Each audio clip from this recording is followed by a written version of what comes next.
All right. Hello, hello everyone. Welcome to stream. Apparently you're getting ads soon, in like 50 seconds. Some of you will be getting ads soon, apparently. So I'll warn you about that ahead of time, so that when they do appear, then you won't be jump scared as much.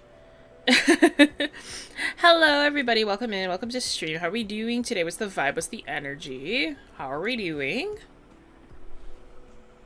How have you been in the past few days?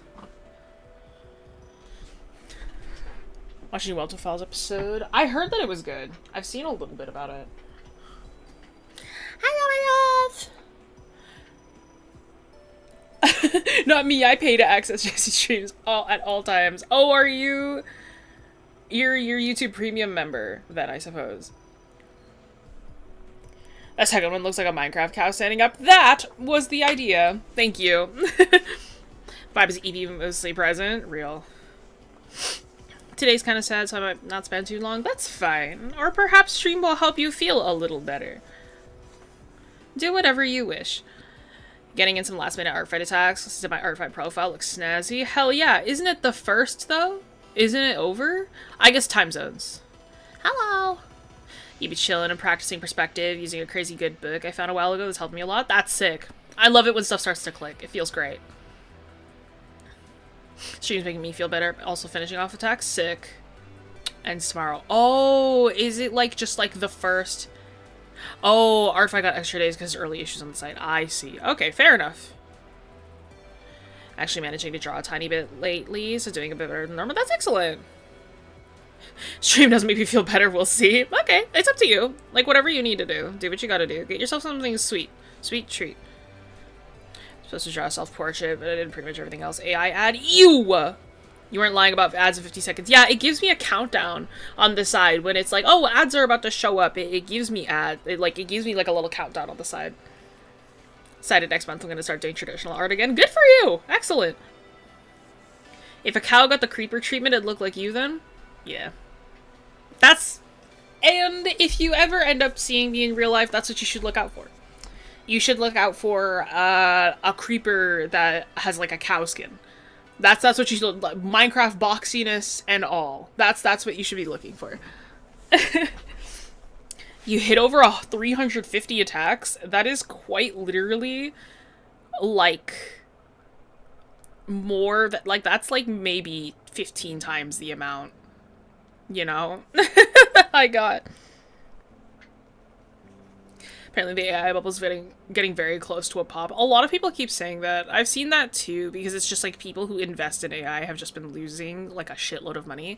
And like, good. Make it tank faster. Sorry. Actually, I'm not sorry. Sorry. I don't know why I apologize. Yeah, make it tank faster. Make it die faster. Everybody, hit like on this stream if you want the AI bubble to pop faster. Everybody, hit like on this stream if you think that AI companies should lose money faster. Everybody. Everybody. You got that brain thing, the autism. How do I like twice? I think there's an emoji thing you can do at the bottom. Like that too. Yeah, like the video. Everybody. Trying to do a drawing for each art fight. Hey, that's good. I kind of draw every day, so it's like I don't really like art fight is like. Art fight was like, oh, it's like, it'll help you draw every day, and like, it's like a fun thing to participate in. I mean, I made a video about it. I'm like, I don't really need it. I kind of just draw all the time anyway. True, you like twice by telling somebody who isn't watching to come join and like it. So true, you're literally right.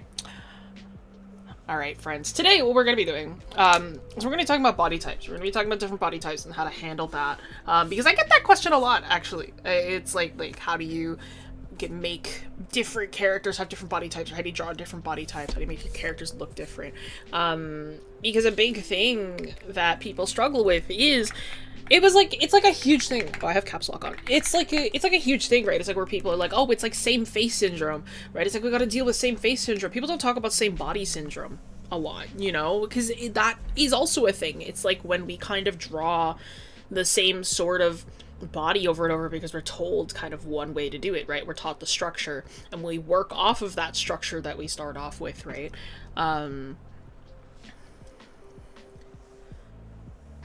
Is the sound of the AI bubble popping? Like the video pyramid scheme is so funny. I do draw every day, but none of that is finished. Hey, and you know what? I also, like, listen, I draw every day. Half the time, like, more than half the time, it's doodles. Right? It's just as long as you're drawing. And frankly, the most important part of drawing is the getting started aspect and the structure that starts it off, right? So drawing anything daily is good.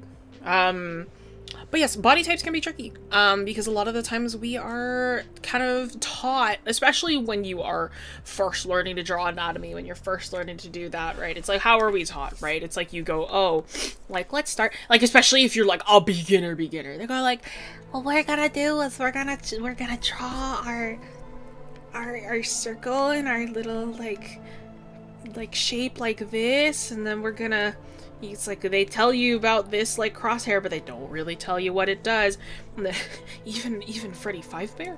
And then like the little this shape, and then like this shape for like the upper torso, and then a little square, and they give you this shape, right? It's like they really tell you this, right? And that's kind of what they tell you to start off with, and then like a bunch of like other shapes and whatever, right? They tell you this, right?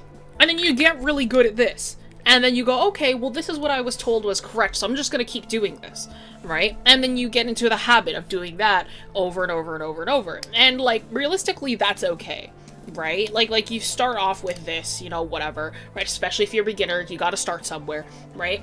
But then the trickier part is getting out of this, right? Because realistically, not everybody be looking like this. a very select few of people look like this, right? Because we as humans, we as people, we all look very different, right? We all look like different people, right? No two people look exactly the same. Even identical twins have a couple small differences between them, right? And like, it is important to know how to draw those differences and know how to work off of different looking people, right? Media has taught me that there's one body type, unless you're evil and then you're gay. If you go off of the old Disney character design Bible, of course, every hero must be upside down triangle, and then if you're a villain, you must be gay. You must be a little free. But no. So at the heart of it, right? Another thing where it's like, so that I get a question about is like, oh, it's like, how do I draw men versus women? No. The thing that you're asking me is how to draw different body types. Because realistically, humans are some of the least sexually dimorphic creatures in the world, right? We as humans, I'm not evil, I'm just gay. We as humans, right? We are so similar to one another. If somebody had never seen a person before, right? It's very similar to like how you can't really tell whether like you got a girl dog or a boy dog. You kind of got to look at the bits, right? And it's like, realistically, humans, yeah, we have differences between us that are based on the regions that we come from. Again, it's like somebody who was like maybe born in Korea would look very different from somebody who's born in Jamaica. And that's very similar to, again, if we compare it to dogs, a golden retriever looks very different to a husky, right? It's just like our like blood origins in that way. However, if you look at two huskies side by side, you can't really tell which one's a girl or a guy. You look at if we had the same sort of like vision, I guess, as like an outside species, humans, we don't really have a lot of differences between our two sexes. We have more difference between, like, we have more difference within our biology of like our biological assigned at birth sex versus differences between the sexes themselves, right? Which is fascinating. It's called being dog blind. Which is interesting. However, we have a culture that has been built so heavily around highlighting the differences between us. Which sucks, you know? Because then what does that do? It tells you that there's one way to draw a woman, it tells you that there's one way to draw a man, or it tells you that there's a specific way to draw women and there's a specific way to draw men. There isn't. Right? There isn't. What is important to highlight is just the differences between people. Not gender, people. Right? And what comes as a part of that is body types. So let's get into body types, right? Let's just talk about different things when it comes to working with body types, right? Let me tell you a couple of things to keep in mind. There's like 3 little highlighty things, right, that we can keep in mind. Right?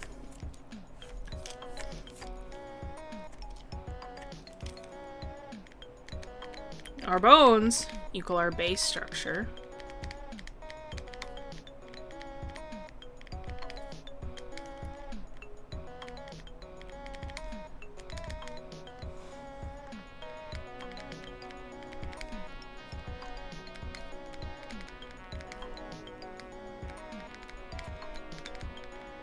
Okay? 3 top things. So, like, it's not only bones. We're not only talking about bones. We're talking about all of it. We're actually going to talk about muscle and fat more than we are bones today. You're crazy. 3 things to think about. Our bones are our base structure. Muscle is taught, and fat will fall. Okay? Bones are our base structure, muscle is taught, and fat will fall. What does that mean? So when I talk about, like, wait for bone ads, guys. When I talk about, like, because I'll also get questions where people are like, oh, it's like, I want to take, like, reference photos of myself, but I don't match the body type of my character. That shouldn't matter. The thing that matters is that your bones are the same. Right? Bones are the same. All of us kind of have the same skeleton. You strip us of all of our meat, we're kind of the same underneath. Right? Our bones are like almost exactly identical. We don't got a lot of differences between our skeletons. It's like some skeletons are bigger, some skeletons are smaller, and that's about it. Right? So our bones are our base structure. So this also means the closer that you get to the bones, the thinner the person looks.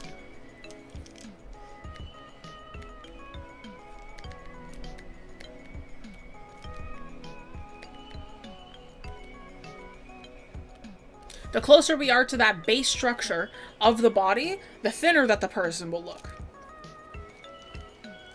Muscle is taught. We are all skeleton. We skellies. We are all skellies. Did you know that teeth aren't bones? I learned that the other day. Teeth are not bones. Muscle is taught. Alright? When we are drawing muscle, muscle doesn't just fall off of the body. Muscle doesn't just, like, it isn't as affected by gravity because muscle is firmer meat. Right? Yeah, bones are enamel. They're not actually, teeth are enamel. They're not actually bones. Which is not quite bone, right? Muscle is taught to the body, right? It is a firmer meat. It is not something that will, yes, it is soft when it is not, like, flexed, but it will stay kind of in position on every section of the body. Wherever fat grows, fat will kind of stay in place, right?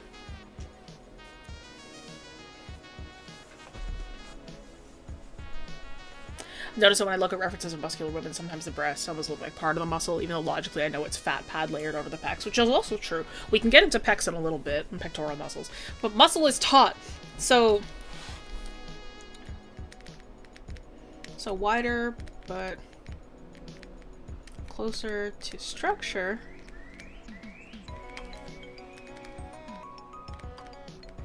Means that they're muscular.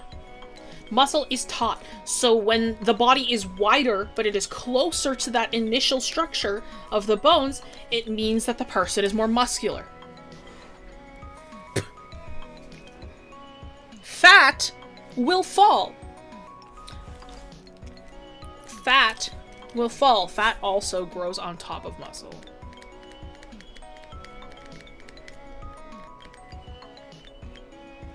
Alright? Fat will fall. By comparison to muscle, fat is not taught. Fat is not like a something that like our body can control in terms of like movement, right? Fat grows on top of the muscle and like it kind of falls off of the muscle that is already there. Right? Usually when you have like somebody who is like fatter when you have the muscle, when you have like somebody who's fatter, they have like a larger belly, right? When their tummy is bigger. That's because we got 6 freaking pads of muscle on our abdomen, right? That's a lot of spots where like fat can grow from, right? So like the tummy area, the hips area, you've got a big kind of muscles there, so it has a lot more surface area for fat to grow. There you go. There's another thing for you to think about. But fat will fall. By comparison to muscle that is taught and will sort of grow on top of the structure, fat will fall off of that structure. So farther from structure.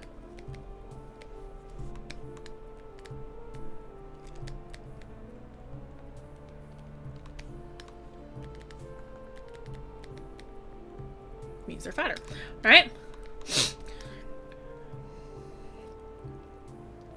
We also wear pants, and that affects the tummy fat. Well, that just kind of pushes stuff around.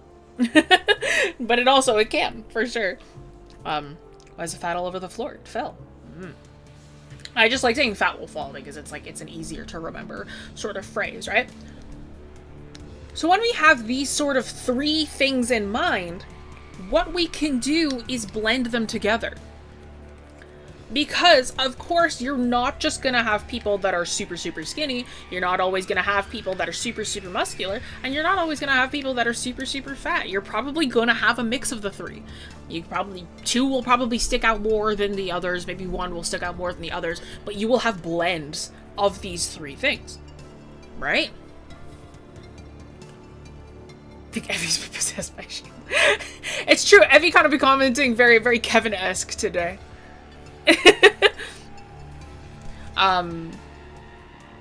But understanding these three as a mix and understanding these three logically will help push you towards what kind of body that you want, right? It'll kind of push you towards whatever sort of structure that you want.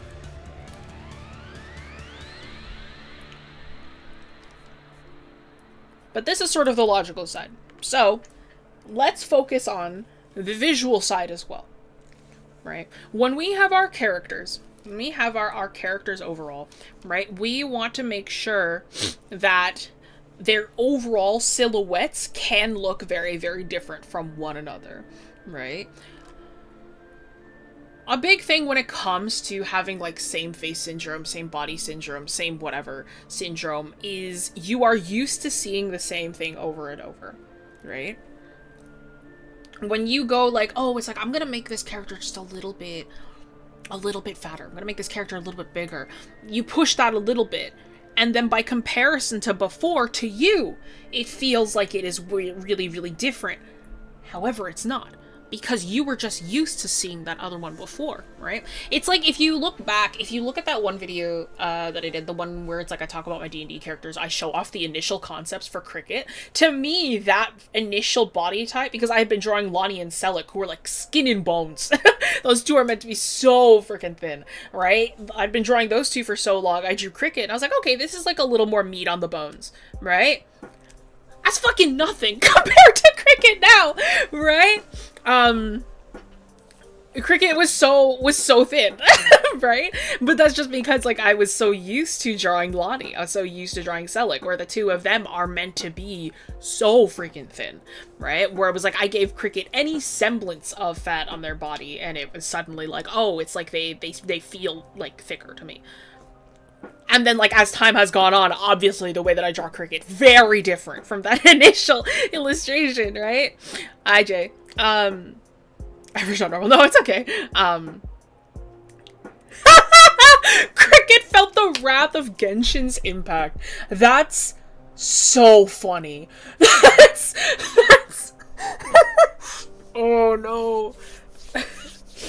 The Hoyo curse. Sorry. That kills me. That's hilarious. That's funny. Hello. But yeah, no, I love Cricket's body type now too. I'm like, I love how different they feel by comparison to all other like my other characters, right? But it is that thing, right, where when you have sort of same body type, same face, same everything, the smallest little change to you feels ginormous. And that's just because you're used to one thing over and over, right? Cricket's darker than every Genshin character combined, which is crazy. Because you're not that inaccurate, which is also crazy. But yes, so my piece of advice as well for that one, right? If you line up all your characters, there's a piece of advice that I realized, that I learned, or that I heard from somebody else once, and it was for same face syndrome at the time, right? It was like, if you took all of your characters, grayscaled them, and removed their hair, would you be able to tell them apart? It's like for their faces, right? And if the answer is no, then you gotta change something, right?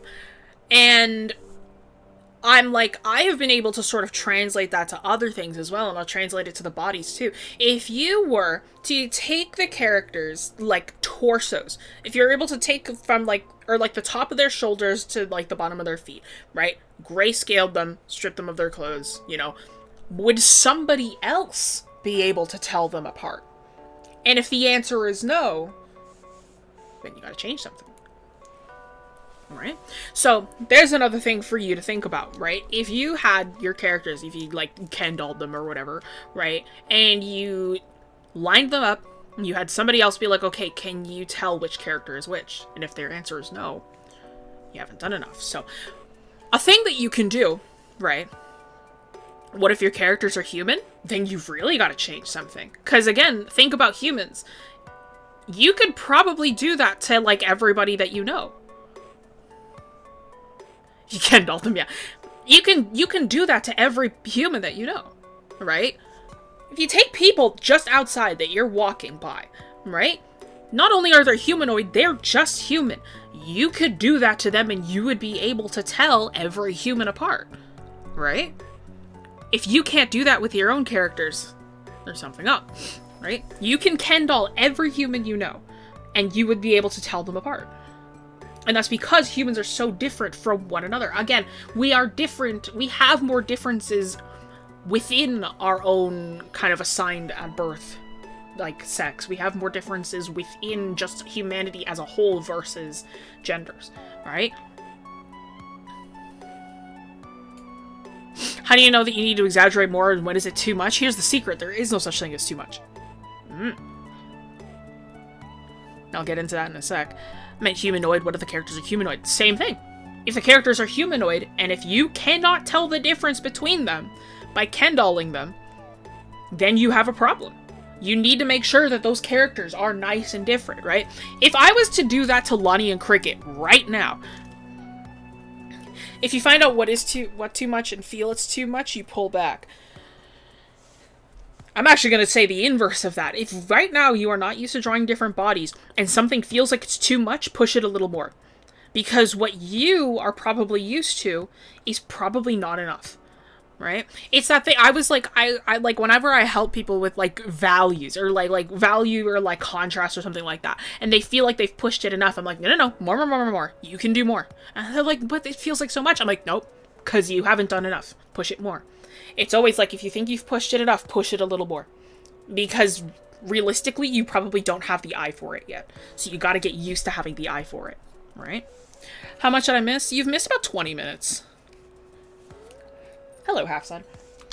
But yes, I'm like, I could do that with Cricket right now. Again, Cricket and Lonnie. In fact, I will remove Cricket's tail, which is a huge defining feature for them, right? I could do that with Cricket, I could do it with Lonnie, I could do it with Corn. You'd be able to tell the difference between those three so freaking fast, right?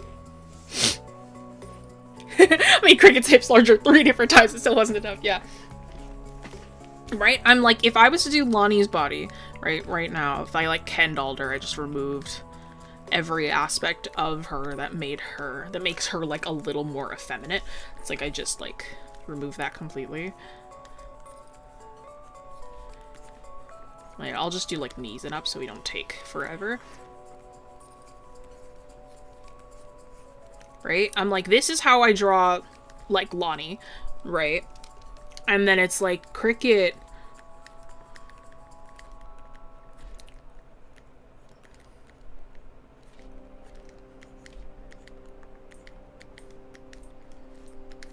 is like this.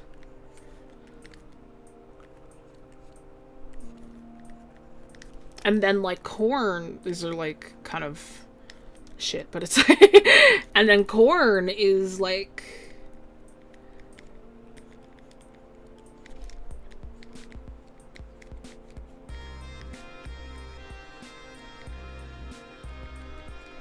this, right? It is so easy to tell who is who, right? Oh yeah, no, Lonnie's torso, she's meant to be very, very odd. It's like because she's meant to be kind of like that ball jointed doll sort of look, right? But it is so easy to tell who is who, right? Corn is the Dorito for sure, right? It is so easy to tell who is who, right? And, like, realistically, every single one of these, like, D&D species, each of these classes is classified as humanoid, right? And it's like, you can also see, it's like, if I was just to, here's a little trick that you can do as well. If I was just to kind of trace a box around each one, don't even try to, like, make it, like, fit the body type that they have. If you were to put a box around them, right? It's like, you notice how different each one of those boxes is, you know? Of course it looks huggable, yeah. And then on top of that, it's like, if I was to actually, like, you know, do, like, the intended sort of silhouette that each of them is meant to have, right? It's like, all of these are very, very different, right? It's that very different sort of, like, tracing of each body type, right? You Ken doll them, you remove all of those features. If you can't tell them apart, they're not different enough. Right? And some people might have similar body types. That's another thing. It is not a crime to have people who have similar body types either. Right? It's certainly not a crime to have, like, two people. Because, like, obviously some people will have similar body types. Like, you've got more than one person in the world who has an hourglass. You've got more than one person who's a pear. You've got more than one person who's an apple. You got blah, blah, blah. Right? You got a bunch of different kinds of people in there. Right? But you want to be able to tell them apart. You got to do that in different ways. On top of that. But we're focusing on bodies right now. So let's keep that focus too. Okay? So, especially if they're siblings. Which is actually funny. My brother and I have severely different body types. I take after my father more. My brother takes after my mother. Where my mother's side of the family is very thin. And they're a little more like naturally, like smaller, right? So my brother is very thin. He's got a very chiseled jaw. He's taller. He's a little lankier. I am more chubby. I lean on my father's side of the family that are like big boned, and we have like kind of like thicker body types. So I'm like, I am shorter. I am wider, right? By comparison to my brother, I'm fatter. So, you know. What about unfriend shape? Hostile design, but a person? The hostile design, it's like you could say that it is a triangular, but that isn't necessarily true either. It is, realistically, anything can look hostile as long as their mannerisms are correct. And that is just about characterizing the person that you are trying to draw, right? It's like, because sharp angles, realistically, sharp angles are, like, stereotypical. It's like, it is like physical stereotyping is what sharp angles are meant to be, right? And it's like, could you take sharp angles and be like, oh, I need to make every villain have sharp angles? Could you do that? Sure, but then there you go, your villains have same body syndrome too. Right? And like, it is very like, what is it? It's like that, like making somebody look hostile and somebody look like they are meant to be the villain. It's like saying like, oh, you gotta use sharp angles, you gotta use dark colors, you gotta use that. It's like, that's very old. It's a very old way of teaching it, which I don't agree with personally. It's very old and it's very visually stereotypical. It's like, because not everybody who has sharp angles, not everybody who has darker tones is evil or villainous, right? It's very similar to, it's like, if you see a lot of, it's Disney, 1000% it's Disney. If you see like a lot of, if you ever see older illustration work, older villain illustration, older villains in like films and movies and whatever, you'll notice that they all have larger noses. You'll notice that they all probably have hooked noses or a larger nose or whatever, and that's because of anti-Semitism, right? It's like a lot of like the old kind of like shape language and visual language that people use to make villainous or evil characters are very like rooted in old ideals, which is why it's like, I don't like teaching that it's like, oh, sharp angle means bad, right? Because that's not true. Sharp angle doesn't mean bad, dark color doesn't mean bad, right? That's not, you shouldn't teach that. Ads will appear in 20 seconds, by the way. 20-ish seconds. For those of you who do not have YouTube Premium, they might appear for like 20 seconds. I don't want to like throw shape design stuff out. Maybe it's because I write my character and then design the shapes. Like, I don't give me anything. It's like typecasting cartoon villains. Probably short story in there somewhere. For sure. It's very like you can... Fuck the demonization of hooked noses. They're so cool. So true. Genuinely, like, one of the... protagonist sharp shapes, that exact reason. One of the best ways that you can like make faces start to look different from one another, change like your same face syndrome, genuinely start drawing different shaped noses. Noses, like a nose is so huge in how different a face will look. Like, it is ginormous. And it's like, if you like change how like a nose looks, it's so much better. I cannot stress enough how like different noses can make a silhouette. Yeah. You wear the way you are perceived, that's something you control. Exactly. Exactly. And it's like, so how you make a character look villainous is you change their mannerisms. You change how they act, you change how they speak, you change how they... So it's part of the character that you are writing, right? That's more writing than it is physical design. You know? Distinct eyes, distinct noses, 1000%. We're talking about bodies, though. We're talking about bodies. So that we can talk about different sort of ways that we can also start to draw different kinds of bodies. And the silhouetting thing is a big tip, you know. Make sure that the character's overall silhouettes are very different from one another. Right? So like the way that I demonstrated with Lonnie Cricket, Corn, right? Neptune is also fairly different as well. It's like she's like boxier. Like if I decided to draw Neptune real quick, like with her, if I like Ken dolled her as well. Like Neptune is like younger, so it's like I haven't totally, she has like a more rectangular, she's thin for sure, but it's like her frame is very like rectangular, more like this. Her arms are still very thin. Like she's meant to be kind of like a scrawny kind of kid, right? Because like even Neptune is very different, right? It's like you can tell the difference between all four of them very easily, right? She's the future bean sprout, 1000%. And it's like, even when Neptune gets older and she gets like a more mature body, she will not look the same as Lonnie. Because Lonnie is meant to be sort of an impossible body type. Like, she's not meant to be something that is actually feasible for humans, right? I'm doing alright, how are you? But right, so it's like understanding the distinct overall sort of silhouette that you want your character to have is important, right? Is like you want to sort of understand this like silhouetting, this like overall like form that you want your character to have. That's really, really important. So keeping this in mind, keeping our silhouetting in mind, keeping in mind that we want everybody to sort of feel really distinct from one another, right? Ken-dolling each character, making them look different each way. Let's talk about how to actually draw some of this, right? So Bones, having a character be thinner, it's like you want their structure to sort of match bone structure, right? Realistically, drawing a character like thin is the quote-unquote easiest one because it is easier to sort of match skin and bones by comparison to everything else. You know, because what you are doing is you're essentially matching the structure of the skeleton, right? So we have the structure of the skeleton. It's like we've got the rib cage. Let me use a different color.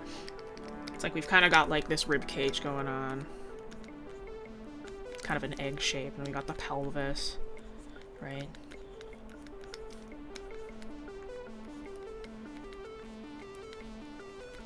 Head and neck.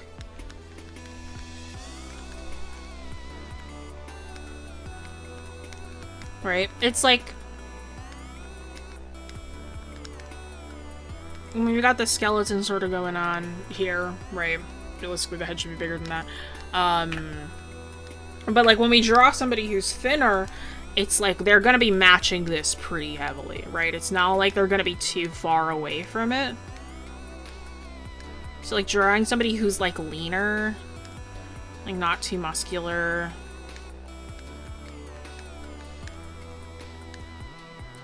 it's essentially just kind of vacuum sealing to the muscle, like the bone, right? So it's like realistically drawing a thin person is fairly simple because we are just working with bone structure.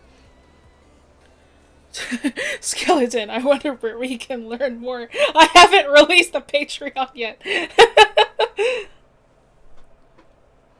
But that will be the first lesson on Patreon. It'll be a long, extensive lesson about the skeleton. So, if you're interested in that, whenever that releases, it'll be in a week or two.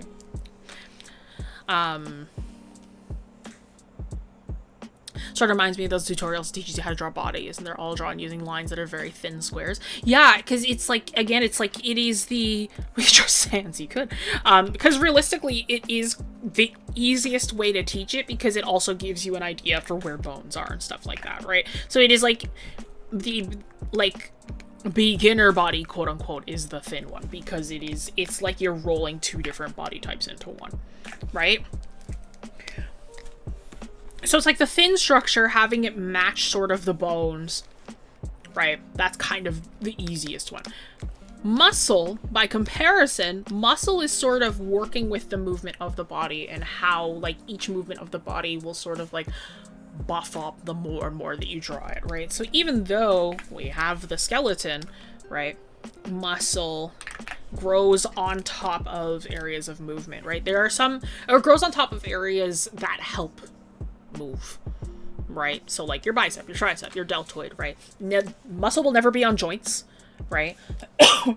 So in between your arms, like your elbow, your inner elbow, your knee, back of the knee, right? Those don't have muscle actively growing on them because those are like areas where your bones connect. So muscle is not actively on there. So you will have those kinds of like taut areas. However, you need to make sure that you're not pillowing either, because each muscle sort of interlocks with one another, right? Very similar to how you would imagine, right? Like a chain link, like this, right? How like chains will link to one another. You will have areas like this where they like kind of appear more pinched by comparison to these outer sections, but they will not ever be completely like, you don't see like links, like chain links that look like this, right? Like chain links don't ever look like that. They look a little bit more, it's a little bit more like that, right?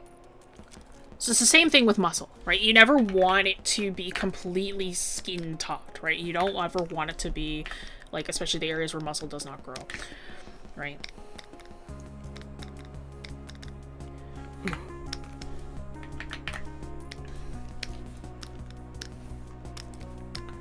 You do still want to understand that muscle will grow farther away from the bone as the individual gets stronger. It should still sort of match the forms that are present because they are taut. They are not completely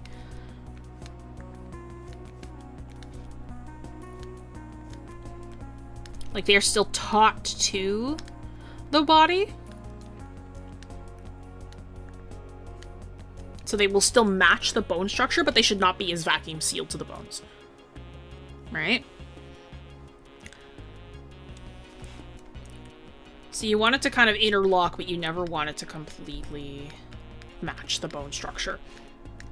Right? And you never want it to be like if you're drawing like an arm, right? It's like you want the muscle to sort of, you'll notice that it's like, it'll be kind of like opposing to one another on every side, sort of like this, right? It'll never be perfectly in line with one another. They will kind of like, one section will be higher than another. I don't want to teach completely about muscle because A, I'm actually not as good at muscle as I am with bones. B, that's gonna take way too damn long. Right? So we want something a little bit more like this. We don't want it to look like this, right? We don't want our muscles to be like the Michelin Man. We don't want it to be like bubbling. We don't want it, the pillowing effect. And the pillowing effect is for both muscle and with fat, right? Yeah, you can ping on YouTube by just like adding somebody, right? Somebody currently studying muscles and bones. It takes way too damn long, not sure. It literally does though.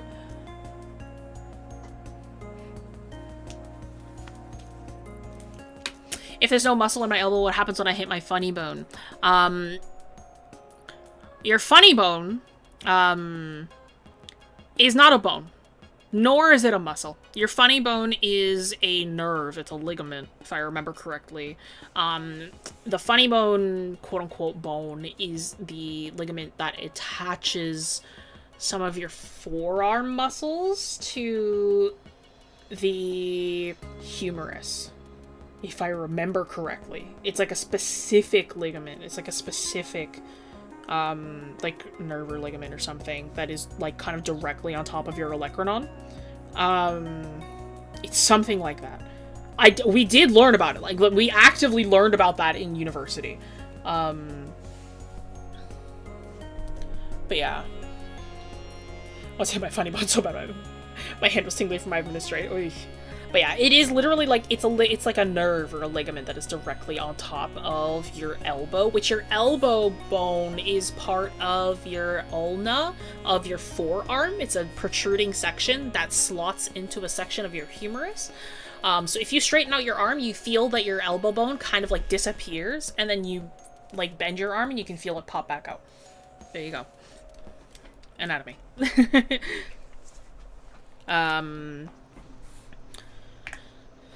Is very humorous.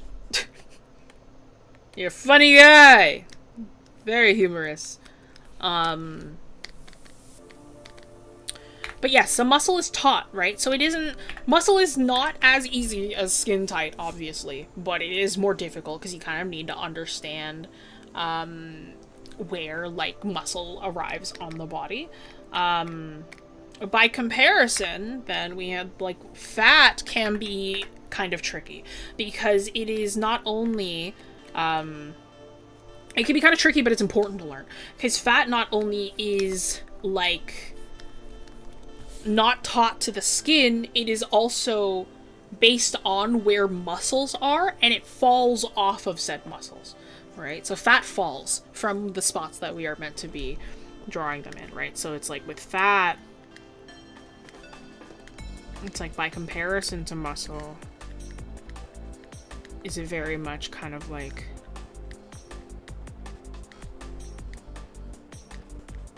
falls off of the body. But you still need to understand where it all goes.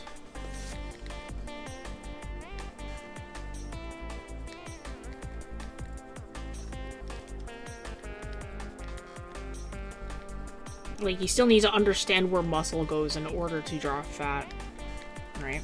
Because you need to understand how it sort of, like, slouches off of the body itself, right? So it's like, yeah, we have, like, this upper section here that is, like, attached to the pectorals that are up here, but the fatty section sort of, like, fall. Think of, like, literally think of, like, boobs, right? It's like, boobs are made of fat, right? They're made of fat, and that's why they sag over time, right? It's not like they are taught to the muscle. Bigger the chest you got, the farther the chest will fall, right? It's not like they are perky all the time. It is actually very difficult to keep them perky, especially if they are larger, right? So they will fall off of the body. Right? So, like, the fat will fall, right? And it's like, and again, fat always grows on top of muscle. So it's like if I was to kind of draw, like, a kind of a generalized set of arm muscle here.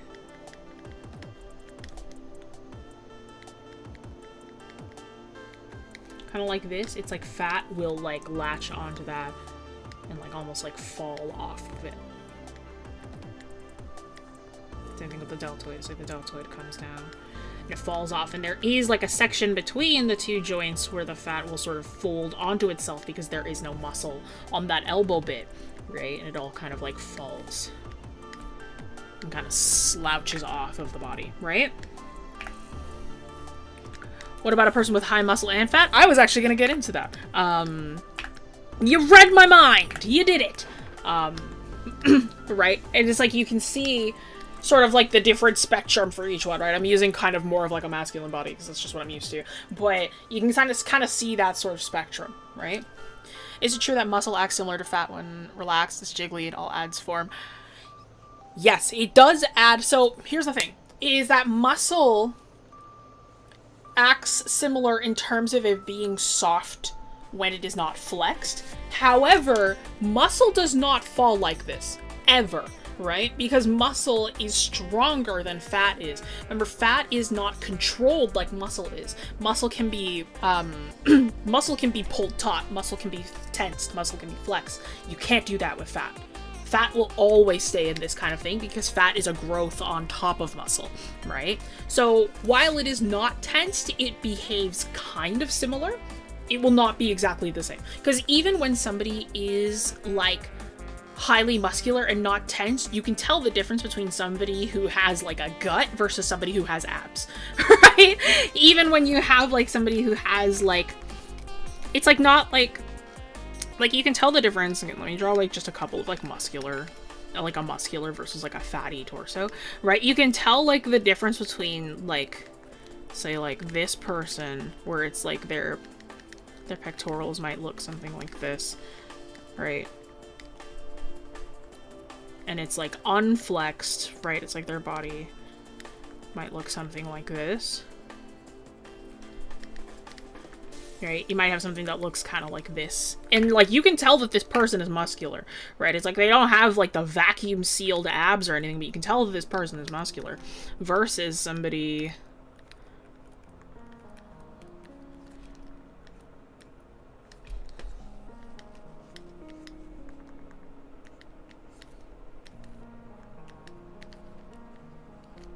more like this, right? It's like you can tell the difference between those two. You know? You can tell the difference between the two of them. Cricket has muscle? Yes. There's a very specific... Cricket is actually very specific in how I draw them specific. Like, right? It's like you can tell, like, this is like unflexed muscle. This could also technically be unflexed muscle, but you can tell the difference specifically in, like, the stomach, right? It's like that, like, visual difference. And in the pecs, right? It's like, yeah, like, unflexed pecs will look like this. They will never droop like this, right? They are more defined. Muscle has more definition because it grows, like, it is a piece of meat that is grown, not, like... It's a piece of meat that can grow larger the more that you work with it. It is not something that, like, has growth on top of it, right? It's like there's a difference between, like, the muscle having fat grown on top of it versus, like, the muscle in of itself being grown, alright? And again, it's good to know all three of these things. It's good to know how to work with all three of these things. And I can't give, like, a full, like, this is how you draw every single thing. And this, it takes a lot of practice. It takes a lot of observation. It takes that kind of thing, right? But it's good to know all three of those because how you get different body types is by mixing them, right? Nobody is going to be, like, like, it isn't like we, as people, fit into one of those three categories. There isn't people who are... like, only severely fat. There isn't people who are only severely muscular. There isn't only people who are only severely skinny, right? We kind of have a blend of the three. Like, you could have somebody who is, like, thinner but more fit. You could have somebody who's thinner but, like, is maybe a little lazier, so they actually lean on chubby a little more. You could have somebody who's, like, thicker and then also is very muscular, right? But you could have somebody who's thicker and maybe weaker, so they're not as pulled taut, right? You have to kind of blend them. You gotta work them different, you know? One of my favorite fandoms, I haven't really participated in fandom in a long time. I'm a D&D player, so I kind of be making my own shit. But, like, I haven't participated in fandom, but I have a long-standing, special interest in Kirby. And it's if you look around my space, it's impossible to guess that I really like Kirby. I'm very much a Nintendo girl. I've got a lot of Kirby, I've got a lot of Pokemon in this room, I got a lot of...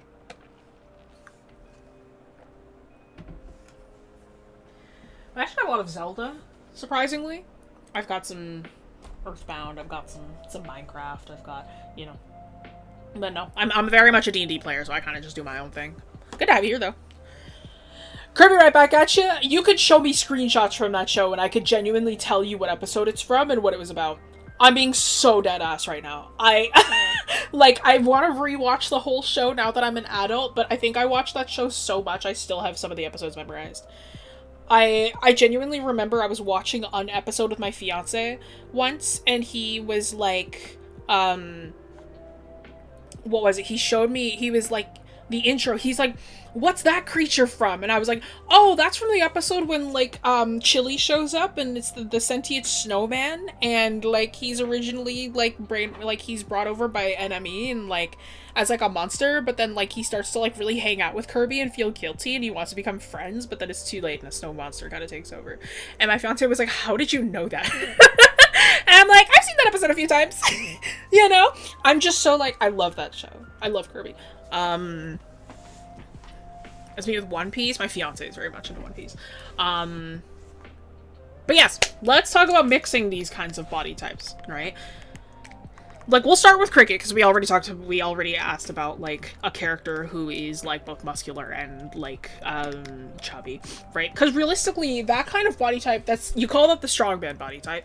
if you actually wanted, here's a tip for you. If you want to draw somebody who actually is strong, right, you don't draw them with those vacuum-sealed muscles. And let me tell you why. Because those vacuum-sealed muscles are more for show than anything. Right? When you have those vacuum-sealed, picture-ready muscles, those are more for bodybuilders, right? And bodybuilders aren't actually that strong. Their muscles are more for show than they are actually for strength. When you have actual strong people, they are not only muscular, but they're also fat, right? You'll have, like, if you actually look up strong men, strong women, right? If you look up, like, proper, like, competitive strength training people, deadlifting, like, humans, right? Those people, they're not, like, vacuum-sealed muscle. They usually have a gut, especially deadlifters. It's like they'll have, like, a gut. They'll have, like, wide hips. They'll have very thick legs, right? And that's because you need a lot of, like, realistically, muscle is there, and, like, to support muscle, you need fat, too, right? You can treat fat as almost like padding, in a way. So Cricket, for those who've been around long enough and, like, know just kind of the characters that constantly move around this channel, Cricket actually has a higher strength score than 𝘫𝘰𝘪𝘯 does. And the way that I draw the two of them, I'll draw them both for you. The way that I draw the two of them, right, is it's like 𝘫𝘰𝘪𝘯, how I draw him is he doesn't have a low strength score, right? He has, like, above average, not too high above average, but it is above average, right? And 𝘫𝘰𝘪𝘯 has those more vacuum sealed, like, leaner kind of muscles. I never draw him with abs, because he does not have that kind of, like, core strength. I build up more his arms and his legs by comparison to his, like, abdomen. So it's like 𝘫𝘰𝘪𝘯 has this, like,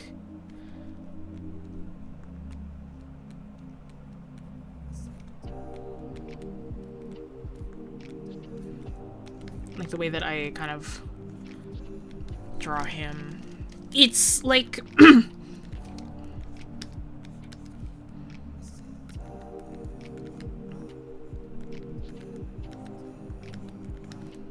he's a Goliath as well, so it's like, it is very, the way that I also kind of handle it is it's like, Goliaths in D&D are meant to be, like, large and, like, strong to begin with, right? And, like, with 𝘫𝘰𝘪𝘯, I'm like, I don't want to make him, like, just completely, like, oh, like, he has no sort of, like, muscle mass at all, but it's like, he's going to be a lot thinner than, like, the other people of his, like, culture.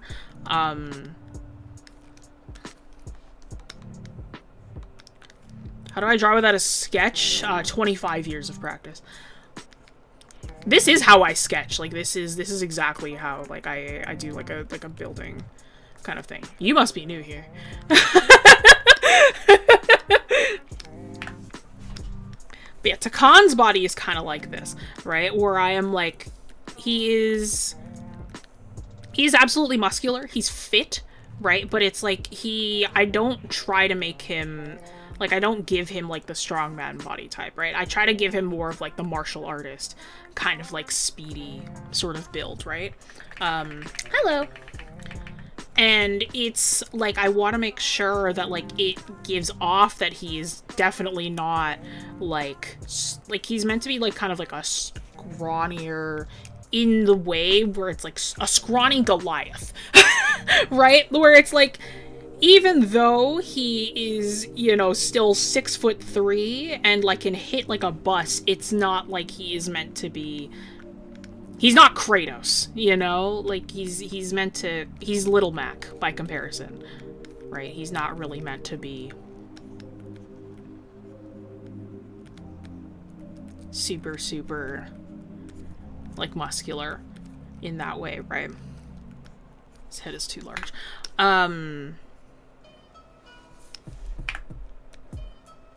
Yeah, it's more like that. There we go. Right, so it's like 𝘫𝘰𝘪𝘯 is like, it's interesting to work with him because it's like, I still want him to feel like Goliath, but it's like, I don't want him to be as Goliath as other Goliaths, you know, who are meant to be like big, bulky, you know. Floof hair, oh, 1000%. By comparison, if I was to draw Cricket, Cricket is meant to be like I want them so the main design language that I wanted for Cricket is I wanted Cricket to be soft to the touch in any way, as in as many ways as I can possibly do that, in which then it, like, having them be, like, fatter is, like, on top of that. But I also want Cricket to not be without muscle, because Cricket's a cleric. Cricket is a melee cleric. Cricket is a what is it? So this is also not my character. Takon is not my character. Takon is my fiance's character, that he plays in D&D with me. I just helped design him. But Cricket is a melee cleric, right? A war domain cleric, right? So I want them to, like, I want their muscle to not be, like, completely lost. So it's like, the way that I draw Cricket is I give them more upper body obvious muscle. It's like the way that I draw their, like, their shoulder, like their upper shoulders. It's like when people ask for advice with drawing Cricket, it's like I always go, like, don't forget their deltoid muscle, because it's like it's like their upper arms are larger, but it's like I don't want you to forget that they have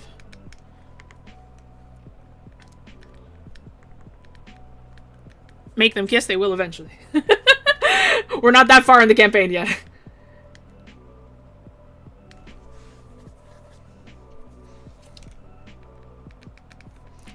New to 2D art, can you get some tips? Draw what you love. And I'm being so serious. You will lose your want to do it so fast if you are only doing exercises that are boring. Right? It's like with Cricket, it's like I give them, like, a slightly wider neck, but, like, their jawline is still present. It's like their face is meant to be a little rounder, but it's not, like, like, they don't have, like, a super fatty neck. Because it's like Cricket has a lot of upper body strength because, like, they wield, like, a, what is it, a war pick? They hold a war pick and shield. So it's like, I give Cricket, like, this kind of upper body, and it's like I make sure that the deltoid is still, like,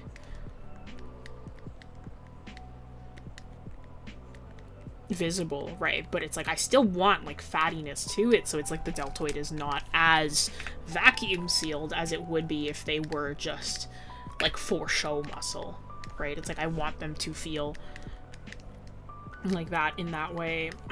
And it's like I still define their pecs a little bit. It's like I still have, like, I like to draw about, like, dividing center, because it's like they still have that pectoral muscle there, but it's like they've got a very soft tummy. They're certainly not thin, that's for sure.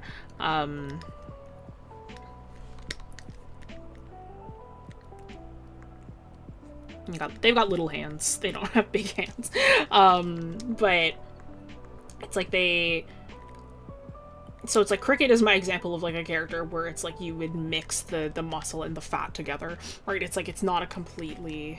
And then it's like, I also have a pet peeve whenever I see a character, whenever I see characters who have really big fucking tails and they're the skinniest motherfuckers you've ever seen in your life, pisses me off. Pisses me the fuck off. You know why? How the hell? Tails? Do you know what a tail is? A tail is just a really long spine with a lot of muscle. It's just pure muscle. That's what tails are. It's pure muscle. How the hell are you gonna lift that giant ass tail up if you got no muscle attached to it, right? Think about it. Like, you gotta have something, like, a big base. That's why Cricket has a big base. Right? It's like we've got, like, a lot of, like, it's a mix of, like thicker thighs and, like, glutes and whatnot. And that's genuinely because it's like, A, because it's great. B, it's because it just makes sense structurally. Like, it would make zero sense if I gave Cricket this big ass tail and then there was just nothing there, right? I'm a big fan of, like, really big, meaty tail, right? So it's like, you can't just have, like, no structure to it, right? So it's like Cricket is like yes, they are fat, absolutely, but it is like they have structure underneath it as well, you know? Ads will be arriving in a minute! Ads will be arriving in a minute! Perhaps, to those who may not have YouTube Premium, or those who may not... who may see them, you know? Ads will arrive in a minute. Is my... oh. Oh. Oh. Oh. Hello? Sorry, everything stopped working for a sec there.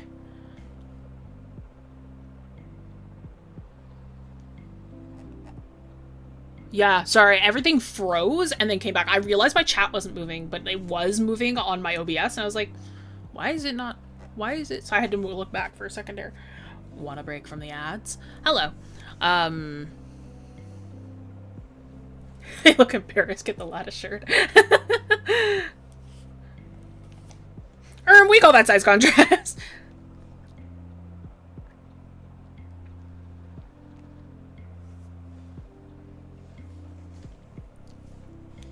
Some animal tails.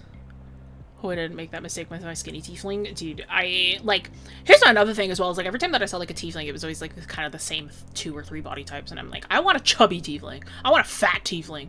So I'm like, even the other tiefling that I designed, Arrow, when I was gonna play her, she was also fat. I'm like, I feel like tieflings have like 2 body types. I'm like, I want a fat tiefling. Big tails have bulk to make sense, yeah. Did you miss a lot? You kind of did miss a lot, yeah. Make a premium exclusive joke.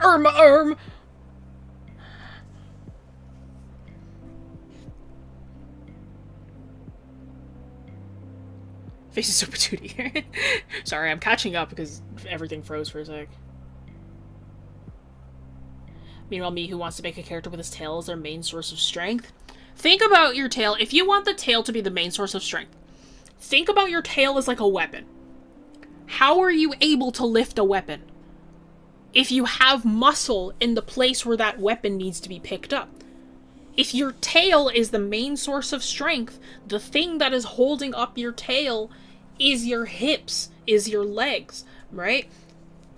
If you want somebody to kick a lot, not only is their legs gonna be thicker, their midsection, their core might be stronger too, because you have to get used to that twisting. You have to get used to that motion. Their hips should be bigger, right? It's the same thing with a tail. If you have a really strong tail, you better make those like hips and thighs pretty strong too, because then what's gonna hold it up? Just because you have like one section that is your main source of strength, that main source of strength is only as good as its support system, right? So you gotta think of that anatomically too. Because big tieflings, yeah! Does that mean Cricket can start bashing shit with their tail? They have in fact hit a couple characters with their tail before, yes.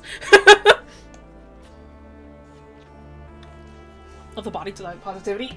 Yes, sir! We love body positivity in this house.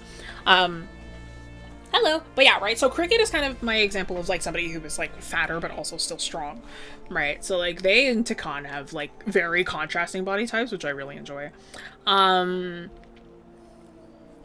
It's like Lonnie is, like, kind of an impossible sort of body type, right? We don't really have to go into her too much. She is also, like, she's, like, an impossible body type. Corn is kind of, like, the very vacuum-sealed, exaggerated sort of, like, muscle. We can actually talk about Neptune, because Neptune is also very specific because Neptune's 14. And, like, when you are drawing younger characters, that's also very important to keep in mind. When you have, like, when you start to... Teenagers are really tough. Because teenagers are sort of in this, like, interesting space of, like, oh, the character is, like, not quite completely child, not quite completely adult. Like, they're, like, in that in-between stage. So it's like you kind of need to mix those sort of body types together too.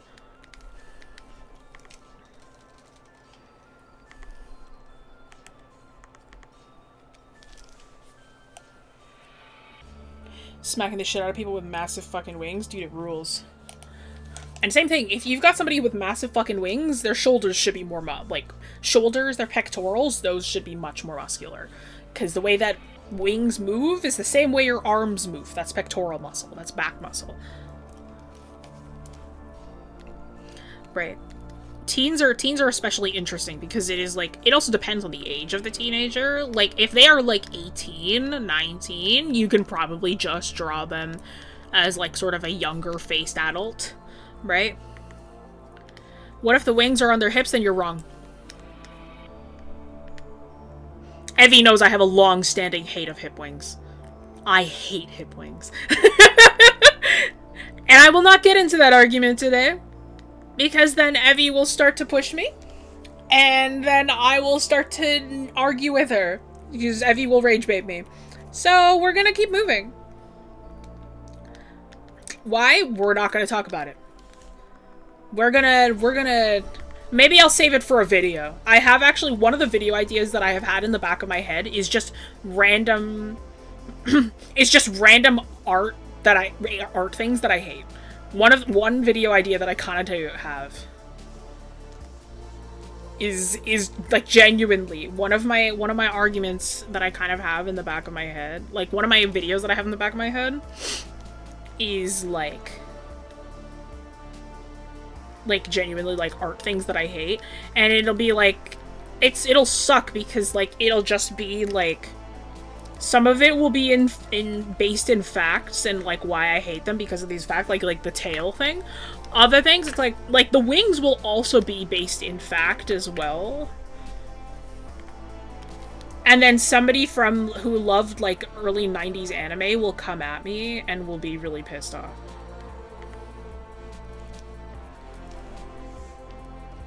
Just a video on random hot takes. It's not even just random like stuff about art that I just dislike. Like different design things that I dislike.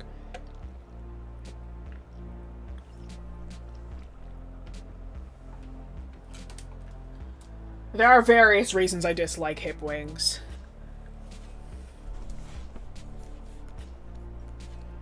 Evie just likes to see me annoyed. That's all.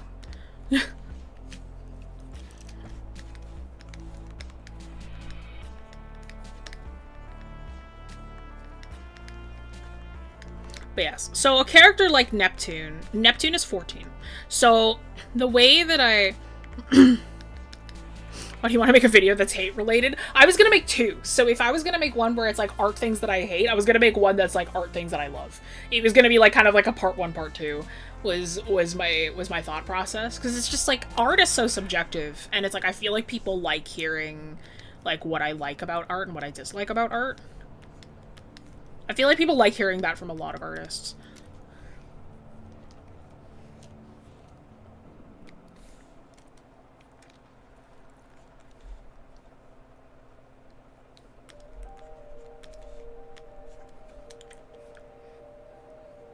I feel like I recognize you from somewhere. Did you ever do tutorials from 2 to 3 years ago or so? Not 2 to 3 years ago, a few months ago. If you ever heard of Wing Canvas, I was originally the streamer there.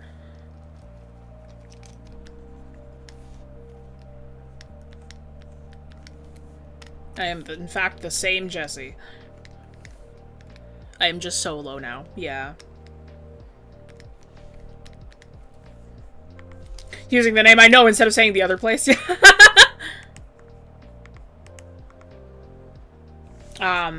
But yeah, so Neptune is very much like, so because she is 14, right, she's kind of just entering teenagedom, like she's meant to be very young.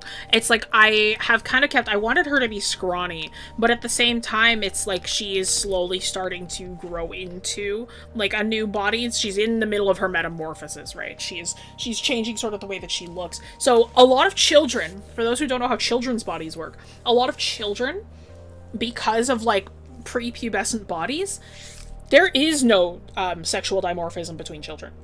Genuinely, there's none.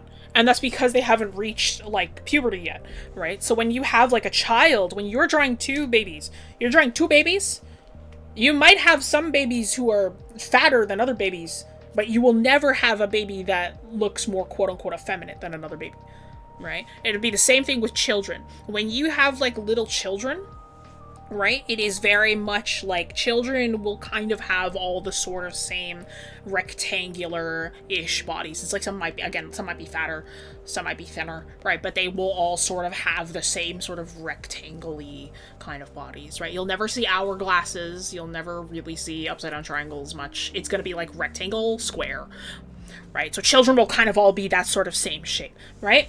Neptune, I've kept in that as well, because she's meant to be young, she's meant to be kind of scrawny. So it's like Neptune's body type, I've also sort of just kept to that rectangle, right? It's like babies and like children and that kind of thing, they all sort of have like that similar sort of boxy frame, right? And I was like, I wanted to keep that with Neptune too. It's like her body, her frame is very like, oh, it's like we're gonna keep this like sort of boxy body type that is from like childhood, but she's getting older. So it's like I'm thinning her out a little bit more. It's like making her shoulders a little bit wider, right? But she overall will sort of stay like this, right? Because she's still young.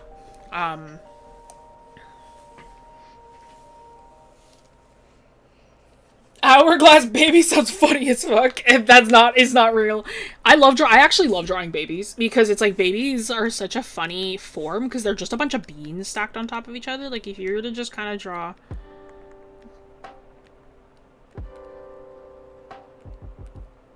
like babies.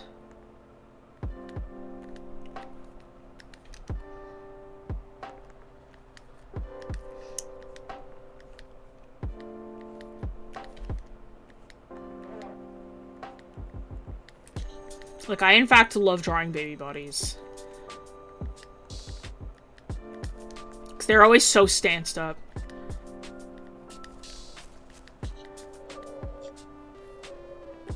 But drawing babies is actually a very big artist struggle.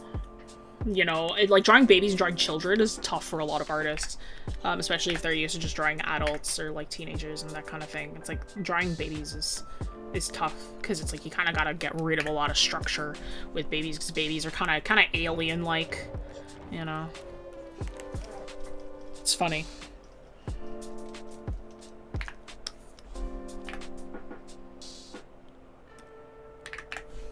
It's an exercise. But yes, she is losing the baby fat, yeah, so Neptune is slowly losing baby fat as well.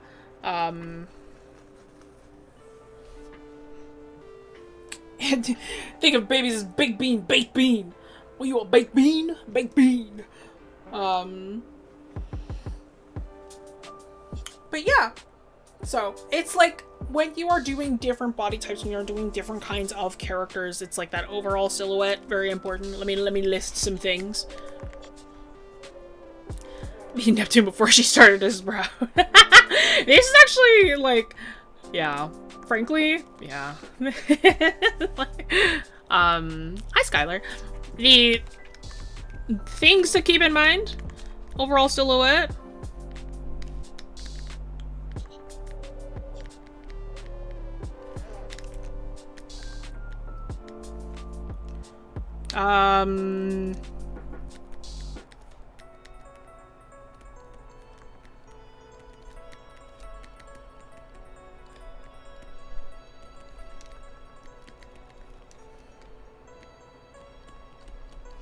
Fat to muscle to structure ratios. Invisible difference.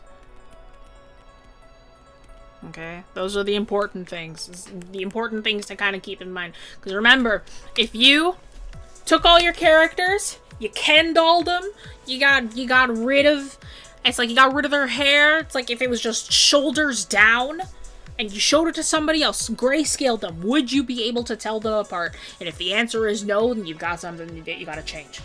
Alright? Think about that. Yeah! Baby got the main character energy, I can't explain it. I was genuinely just thinking of Bo from Spirited Away, and I kind of just drew that. Know what I mean?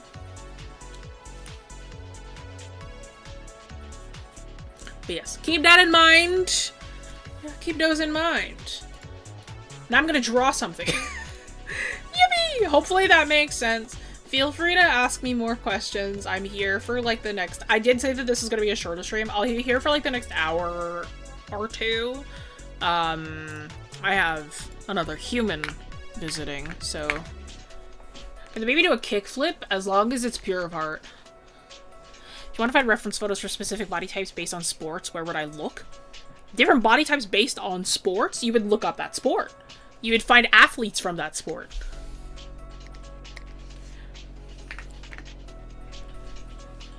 You would look up athletes from that sport. You would also, if you can't find exactly what you're looking for, also think logically. Soccer players. What muscle do you think a soccer player will work out the most? It's their legs, right? What muscle do you think, like, it's like, what muscle do you think soccer players would work out? What muscle do you think, like, football or football players would work out? Right?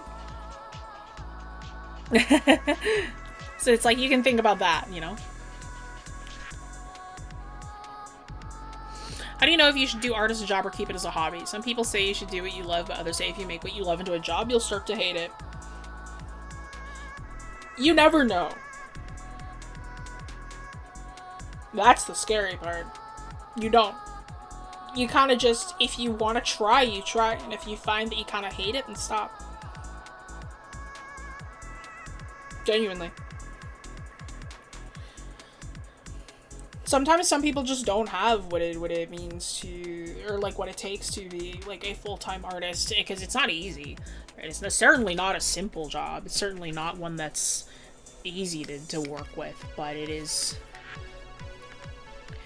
very much like you'll never know until you try kind of thing.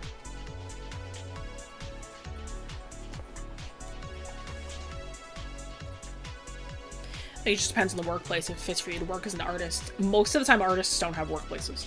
Usually it's you working from home, or it's you working like freelance, or it's you working like away from a team. And it's like, if you work in a team, that's kind of awesome. But like a lot of the times, like you'll be working sort of just on your lonesome. And like it's tough in that sort of way too. Literally, what do I draw? I thought of like what I was gonna teach and what I was gonna say, and I have no clue what I'm gonna draw. That's hilarious. Okay. No, it's alright.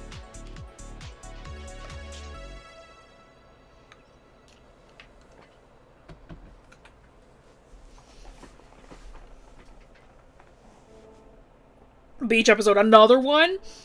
That'll be like the 4th one? Lonnie holding up Cricket? They actually have the same strength score. Lonnie and Cricket.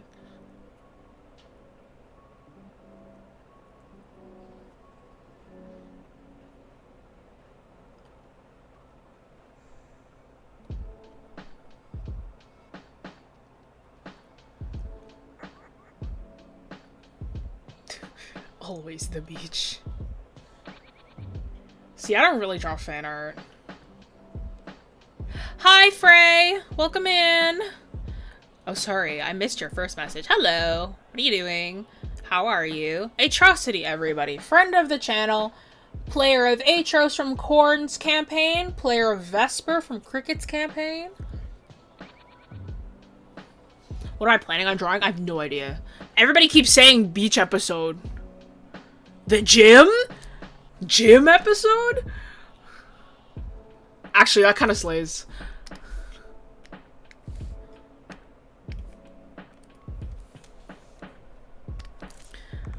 I literally don't have a character who, like... Oh no, Neptune does not work out. Neptune does not. Neptune is my only character who wouldn't really have any strength to her. Neptune has strength as her top stat. Gym episode is so funny. You're telling me Atrocity played Atros? Yeah, I know.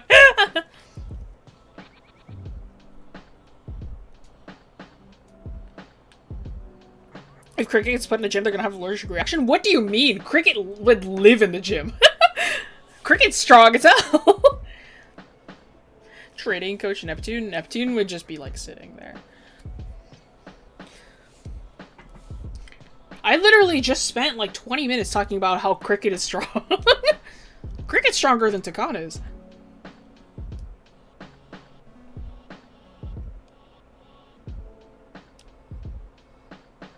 Dude, she has Pinchy, that's all she needs to win. Orion is actually her lowest level Pokemon. I'm not allowed to fight with him. I don't really want to design anybody now. Yeah, Cricket is bulky strong. Yeah. We talked to- You've been here! Your ass not listening.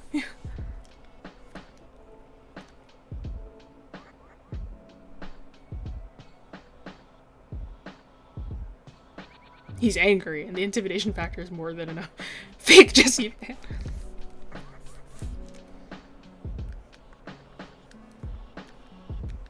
I'm not gonna do anything big because I'm just like, I'm not gonna be here for too long is the thing.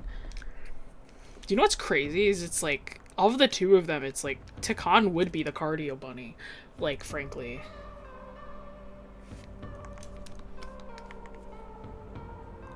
Could draw some 𝘰𝘪𝘮 characters in the hot springs. 𝘰𝘪𝘮 characters in hot springs, perchance. Nah, I'm doing gym episode.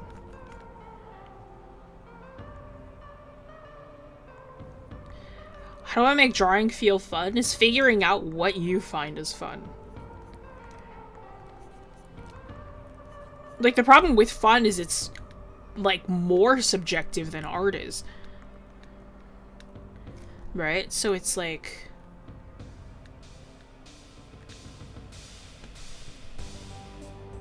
Yeah, biologically, you can't be at your leanest and your strongest at the same time, it's true. I could believe that. Like, all things considered from what I've learned about anatomy. But no, it is, like, fun is just as subjective, if not more subjective than art in itself is. And it's like, what my idea of fun for drawing is might be different from your idea of what fun is, right? Vesper could bench press Barnaby? Vesper could bench press any of us. Vesper has the highest strength in the party, I think. Like, Vesper is as strong as Cricket is wise. Like, this is those gauntlets. Frey, I pray that you find a belt of giant strength. If you don't buy it, then I hope you find it. Like the way that Corn did.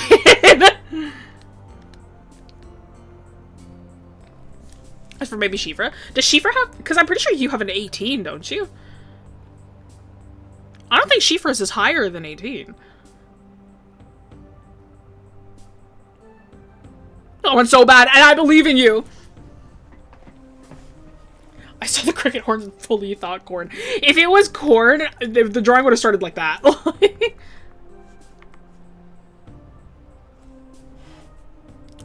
Gotta admit, drawing a little guy for the sake of little guy is always fun, no matter who you are. Little guys are pretty fun to draw.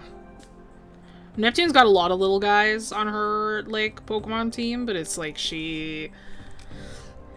The bit with Neptune was, it was like, I wanted all of her little guys to eventually become big guys. So it's like, her little dudes will, like, her smallest Pokemon will, like, be, like, Orion, like Pinchy, Pinkerchin, who doesn't evolve. And then it'll be, like, second smallest will be her Archeops. Has Pete evolved yet? She's close! She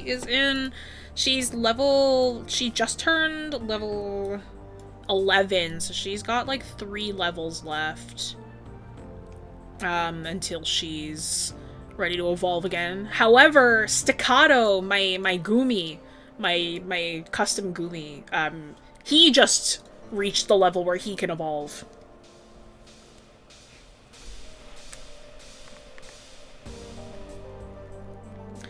I draw more little guys, can't think of enough big situations to put them in. That's my thing, is I am like, what is fun for me is putting characters in situations. Like, I love drawing interaction, and I am like, it is not fun for me if there is not enough interaction. So I'm like, I love drawing, like, situations and, like, mundane, like, scenarios and stuff like that.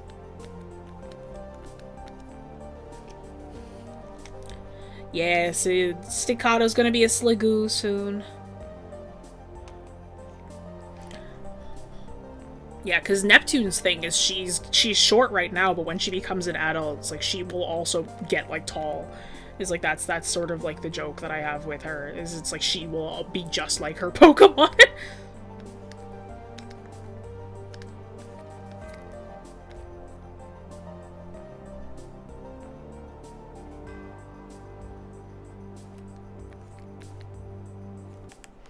Scarlet Valley made me love Venonat Venomoth. I love Venonat and Venomoth just because I'm a bug type lover.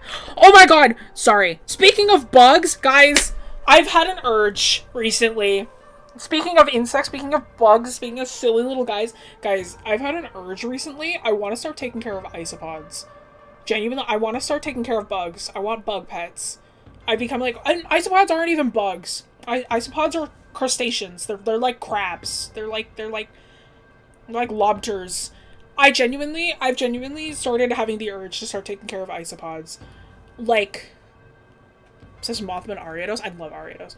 Dude, I genuinely, like, I kind of want to start taking care of isopods. Like, I want them. Pill bugs is what I'm talking about. Pill bugs, potato bugs, roly-polies, whatever you call them. I grew up calling them potato bugs. I also learned that, like, they're like freezies, where everybody, like, every region calls them something a little different. Yeah, like, depending on where you come from. Some people call them roly-polies, some people call them potato bugs, some people call them pill bugs. I want to start taking care of potato bugs. Like, I've seen that it's actually not that crazy. Love roly-polies. Just Googled them. I'm not sleeping tonight. I'm not afraid of bugs at all. Like, I have never, like, well, that's not true. But, like, I love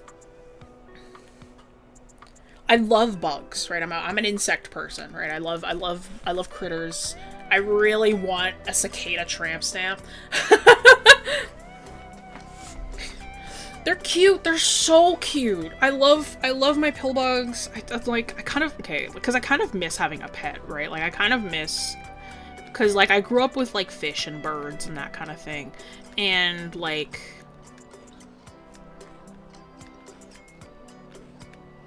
I kind of want pill bugs. You think everything's cute? That's literally not true.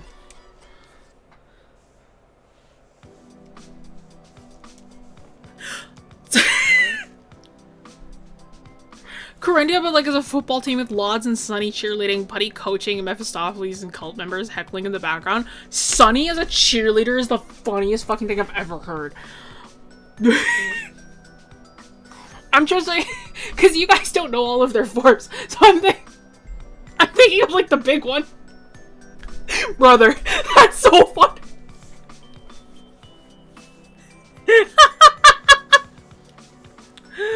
Oh, that's so funny. I love the earring idea. I want them in real life. Now, dude, same. I don't have cow tag earrings, and I want them. I haven't been able to find any that are cute.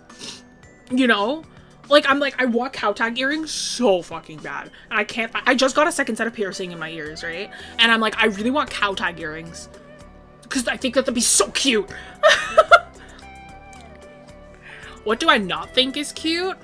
Okay, growing up, especially in the early 2000s, right? It's like, there was like the huge boom of like the monkey culture, right? People like thinking like chimps are cute and people thinking like gorillas were cute and that kind of thing. I do not think any monkeys are cute. I think that I do not like them. I think that they're kind of ugly. There's very few that I think are actually, I do not like primates. Like, it's just like, I do not find any of them cute. So I'm like, even within Pokemon, I don't like the Chimchar line. I don't like Primate. I don't like any of them. I know, and I'm literally sorry. I don't like any of them. I do not think they're funny. People think gorillas are cute, yeah. Ads will run in about 40 seconds. Those are really cute. Wish you luck on the earrings, thank you. I don't know where to get them. But no, I don't find Mudang is not a monkey. That is not a monkey. Monkey is my spirit animal. This pains me. I'm literally so sorry. No, I don't find them cute. I'm like, I don't find monkeys cute. I'm sorry.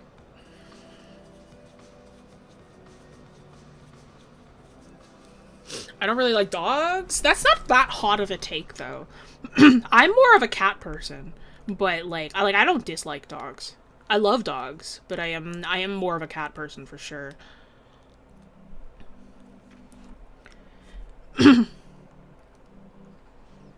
Yeah, that's not that crazy of a take, like not liking dogs. I'm like some people just don't like dogs, and that's like fine. Like some people don't like dogs. You can't say that, my dog let you. No, I love dogs. My fiance has a dog. His name's Cubone. He's an Esky. He's very silly. He is very smart and will learn tricks very fast, but he is also very dumb and will eat his socks. But no, because I love bugs. I'm very much a bug person. I love fish. I love birds. I love animals. Like, I'm a big animal person overall.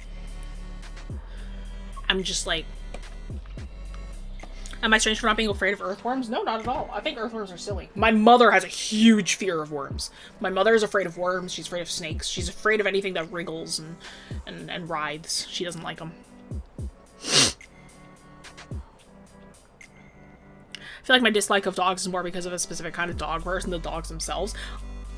Here's crazy. I like some dog people I find are really, really annoying. Like, I am like, some dog people are just like, I'm like, you need to shut up. Like, I'm like, that one I can get behind. I'm like, yeah. It's like, there are some kinds of like dog people where it's just like, brother, I don't... Because some people are very entitled with, like, they're pets in general, but it is like dog people kind of have, like, some of them have like a very specific kind of entitlement that I tend to dislike. I don't like people who only like cats or dogs. That is true. I don't like people who are like, I love one of them and I really hate the other. Like, I'm like, you need to calm down. You see that a lot with, like, mostly, like, dog people, but it's like, I feel like I don't... Like, it's annoying when it's in either, you know? Because it's just like, I'm just like, they're both animals. Like, I'm like, they're very similar in a lot of ways, I think. Keep your dog on their leash. 1000%. Keep that dog on that leash. Unless it is in a, like, a leash-free park, like a dog zone, keep that dog on their leash.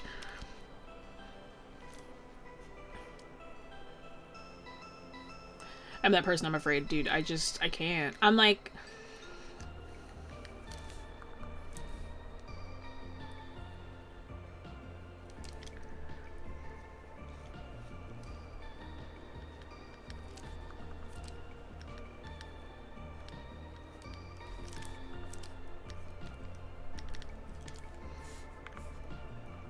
True. Even in a leash-free zone, the animal should be trained. If they can't recall, don't take them off the leash. True. True.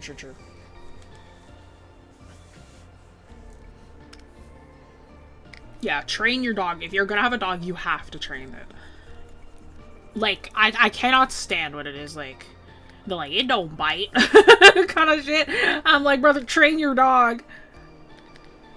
Train your animal. If you're going to have an animal that, like, is going to be walking around in public, you have to train it. Which is also kind of why I want isopods. I'm like, I don't gotta train them. I'll put them in a little container, and they're like, I'll just watch them. I'll give them leaf litter and their little springtails and vegetables every once in a while, and you spray down one half of the container, you spray down one half of the terrarium and leave the other half dry. Give them enough peat, like soil and peat moss to dig through, you know. It's like, isopods, they get to just kind of chill, they move around, they're just a vibe, you know. Let my dog off leash sometimes if he's gonna go to the car, because he knows if he's off leash, he's not allowed to leave our side, so he goes right to the car and sits down. That's so funny. I suppose it chill as fuck. 1000%. I love me a good bug. I really want I want a bug tattoo. Like, I want several. I need to make a bug.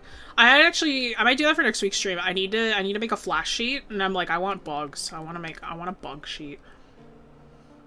He's so good. He's very well trained. He looks like a good boy. He looks like a very good and well trained boy.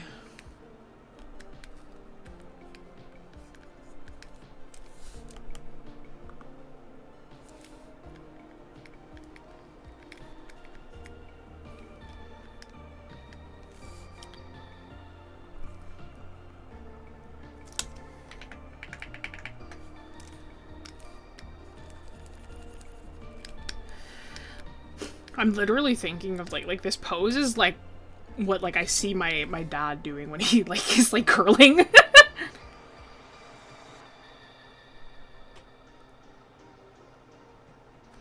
Is Cricket judging somebody's form? Judging is probably not quite the term that I would use, but we'll get there.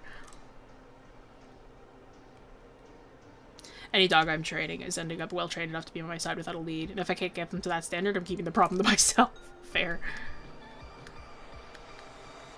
Yeah, I don't know, like, even as, like, a kid, I feel like my dream pet was never a dog or a cat. My dream pet was a snake.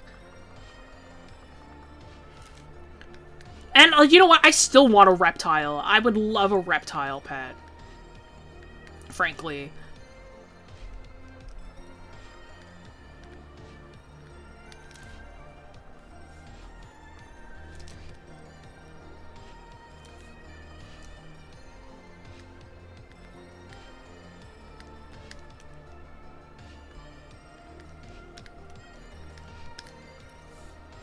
Are pill bugs not reptiles? Now, I'm gonna need you to repeat that sentence. Are pill bugs not... I'm gonna need you to repeat the sentence. I'm gonna need you to analyze the nouns. I'm gonna need you to... I'm gonna need you to read what you wrote. Let's analyze the nouns. Let's put on the thinking caps. Let's... We're gonna think for a moment. They're insect... Yes. Yes, D. Which also technically is not true. Well, I mean, they're crustaceans, but it's like, you know... They're crustaceans, yeah, but like, eh.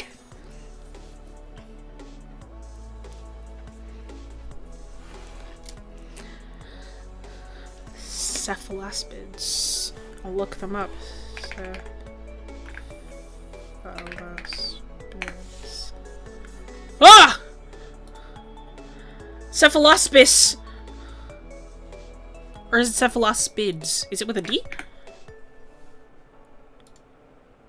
Is it the extinct guy? I like this guy. Cephalaspis. Very silly. I raise you Succubambaspis. That's my favorite extinct freaky dude. Succubambaspis. Come back to me. What the fuck is wrong with me? No, it's okay. That was a really funny sentence. It made me laugh.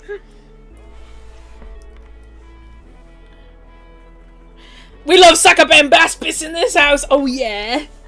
Can't just make up words like that. You gotta look up Succubambaspis. Yes, we love Succubambaspis. Succubambaspis is kind of just like how I am. I feel like I feel Succubambaspis in my soul, frankly.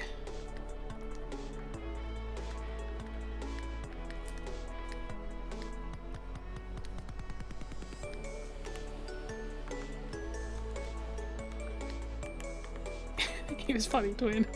I sculpted Succubambaspis for my friend once. I trained tattooing with Succubambaspis. Like I tattooed Succubambaspis on like fake skin. So fun, dude. What the fuck is this thing? He's incredible, isn't he? Succubambaspis. Succubambaspis. Succubambaspis was a hunter fish. Succubambaspis had no fins. He could not hunt well. He could not swim well. And they died out. They went extinct almost immediately. They were a pathetic excuse for a creature. They were God's mistake. And I loved them. Like that one snake with the flat face. One snake with the flat face. I don't know. Y'all know what an axolotl is? Alright, y'all know what an axolotl is? You keep it in your brain. Axolotl's very cute. You ever seen an axolotl before? Right? Now I'm gonna need you to look up an ohm. Or sorry, O-L-M, an ohm. Alright? You need to look up an ohm for me. And then you come back to me. Alright? That's your little task right now. They lasted about 50 million years. Pretty solid. Yeah, we love axolotls in this house. I'm gonna need you to look up an ohm. I think that's how it's spelled. Yep, that's right. Yeah. Yeah. And our thoughts? And our thoughts on the ohm?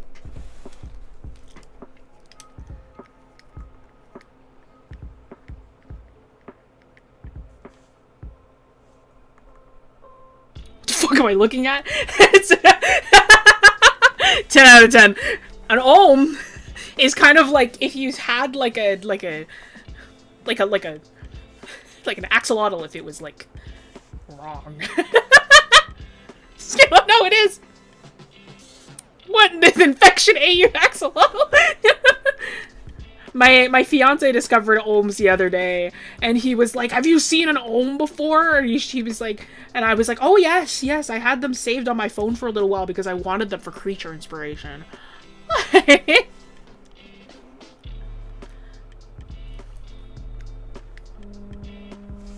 Oh, hold on.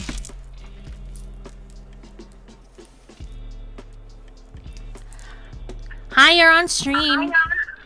Baby! Yeah? My love, guess what I got? What did you get? You're on stream, just letting you know. I got tamarind! How many boxes? How'd you know I got multiple? Because you only got one last time and it wasn't enough for you. Two. It's 2 boxes. I got 2 boxes of tamarind. Okay. That's nice. It was like $14. That's that good. Make sure it lasts more than a day, please. I think the connection's breaking up. Oh, you said eat them all one day? No. Oh, shit. Oh, fuck. Oh, there's an ostrich in the road. Oh, God. I gotta go. Okay. I gotta deliver this ostrich's baby. Okay. Oh, what'd you say? I love you. Oh, I love you so much. Oh, the ostrich is having triplets. I gotta go. Okay, bye. That's the sound of an ostrich. Oh, okay. I'm gonna save the day, but...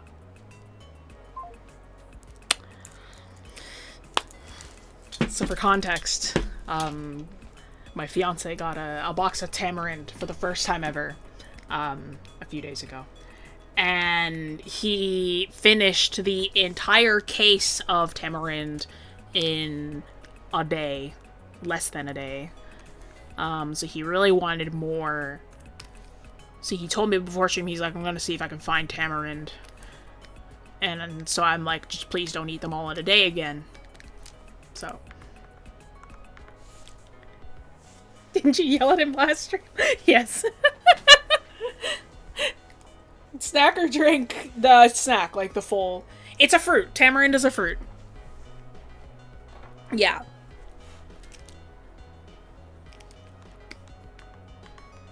The fuck is a navel orange? He does have a nice voice for VA work. You should hear him when his mic is high quality. I remember, like, the very first stream on this channel. I don't remember who it was, but somebody went, I can hear why he's your fiance, and I was like, that's correct. That's the...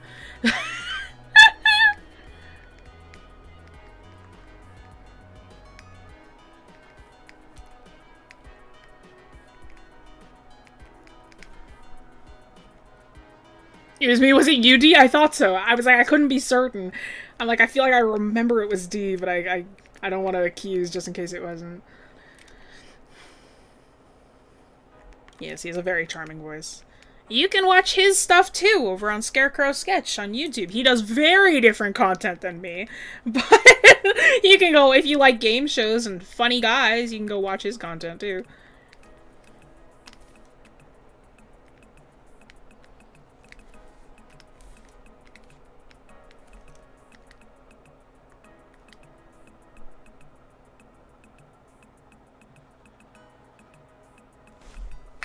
No, they shouldn't be this bend in the wrist if this is where the wrist is. It should be like down here. Yeah, because you shouldn't bend the wrist if you're doing curls. It should just be straight.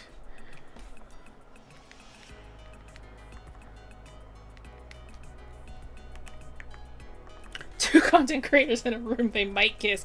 Do you know what? That was actually the advantage of Crow and I both like making content. It was very like when the two of us like started to like date, it was like that's the difficulty with online dating, is it's like You never, like, sometimes the other person just might not be real, and that's just, like, a safety thing, right? But because we were both public figures, we were very easy to verify. You know? Your art reminds me of peanut butter. It's killer. I'm allergic to peanuts. It's killer. It's fucking thick. Sorry. Hi, welcome in. I'm allergic to your heart type shit.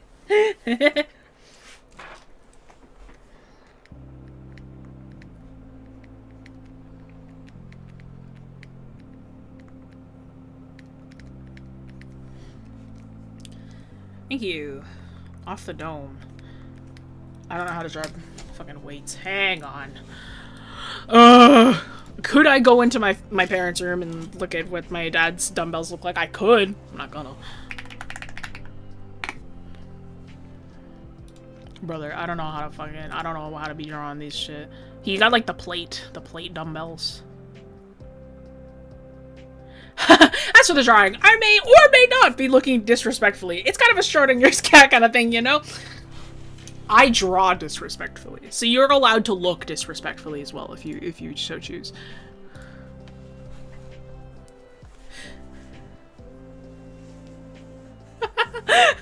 Your art is like cheese, and the way that looking at it makes me sick as hell, but I consume it anyway.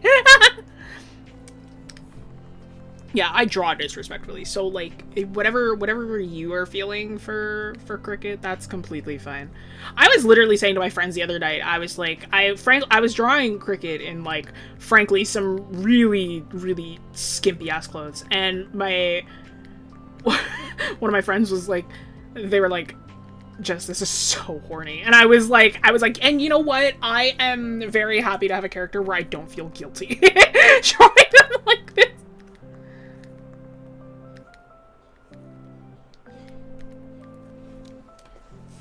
In that case. But it's tasteful. Is it? I don't think so. Hang on, Quinn, I'm gonna send it to you. You can determine whether what I drew last night is tasteful. Oh, thank you for the mogging falcon. I think a friend of mine sent me that actually. Gwen, you can be a judge. Hang on. There you go. You can be the judge here. This is culture. Hiya, welcome in. How are you?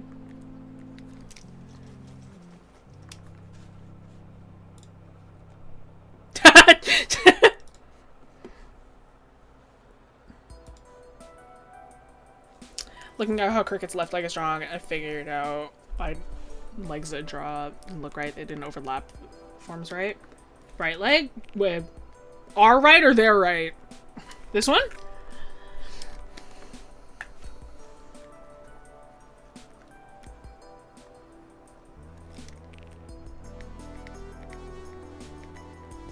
Legs are fun. I love drawing legs. There's their right. Okay, so this one. This one then. It's skimpy, but it's like female gaze skimpy, so it's okay. The initial reference is so male gaze skimpy, actually. Yeah, thank you.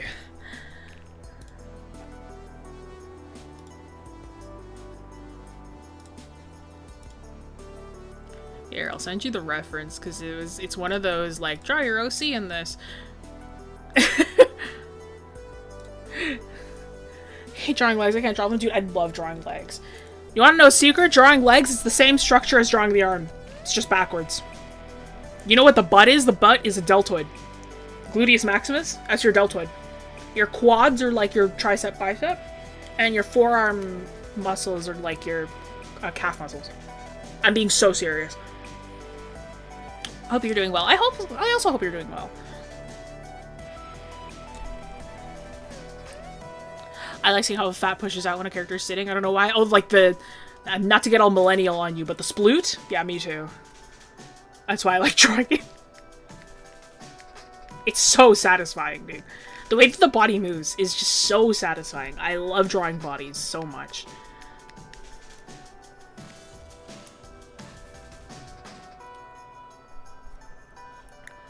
Feet are just deformed hands. They are hands with less articulation. Bone-wise and muscle-wise, it's true.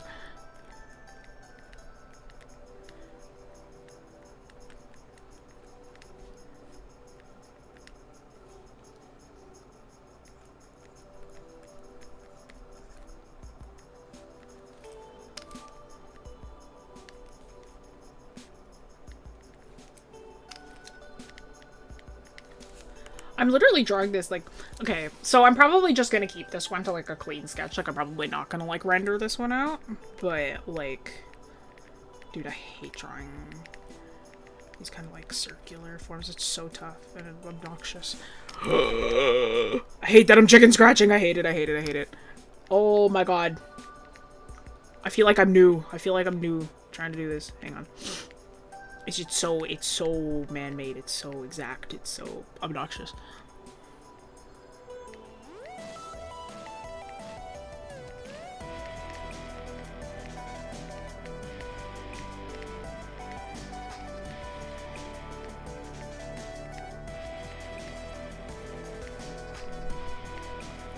It just bothers me!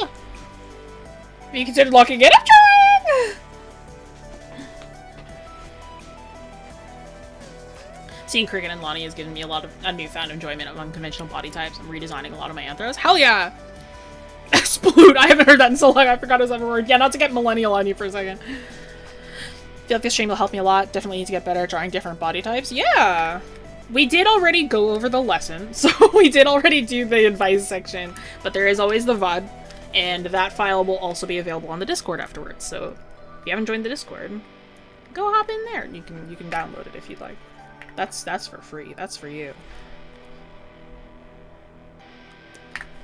𝘴𝘰𝘪𝘯. Oh, you didn't see him! Yeah! I was talking about his body by, like, how, like, what my thought process is for why I draw him like this. But why Cricket is realistically stronger. 𝘴𝘰𝘪𝘯 will be in this one, too.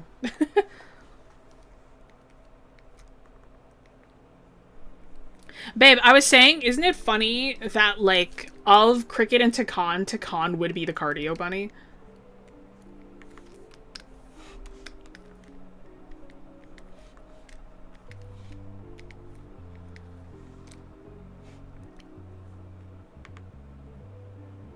I don't know what that is. It's like a person who, like, focuses on cardio versus, like, actual muscle building. So, like, runners. Like, the people who use, like, the bikes and stuff like that.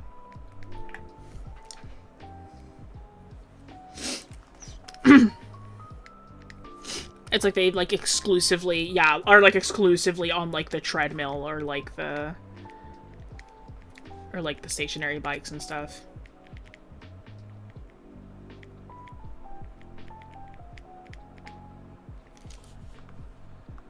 Usually attributed to a woman, but I think men should be cardio bunnies too. Personally, not to get controversial.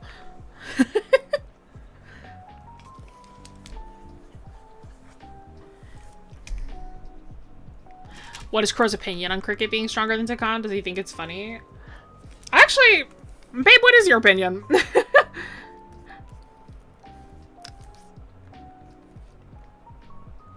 It's funny because Cricket is stats-wise stronger than 𝘴𝘰𝘪𝘯, but 𝘴𝘰𝘪𝘯 picks Cricket up all the time. Like, he does, in fact, just, like, grab Cricket a lot.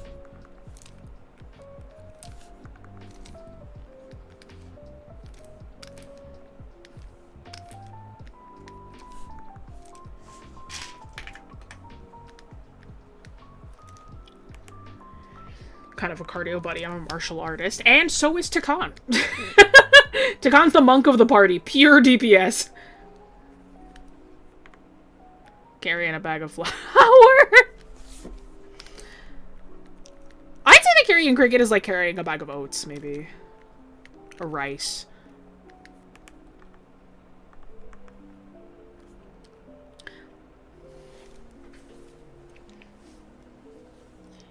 Takando's about to be small and weak, so quote-unquote weak, so it makes sense. His lift strength is higher because Goliath, but, like, this is what I wanted, yeah.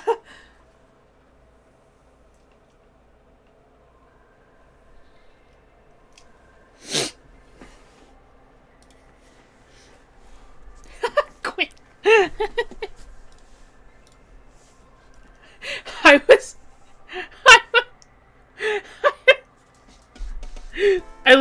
I was like,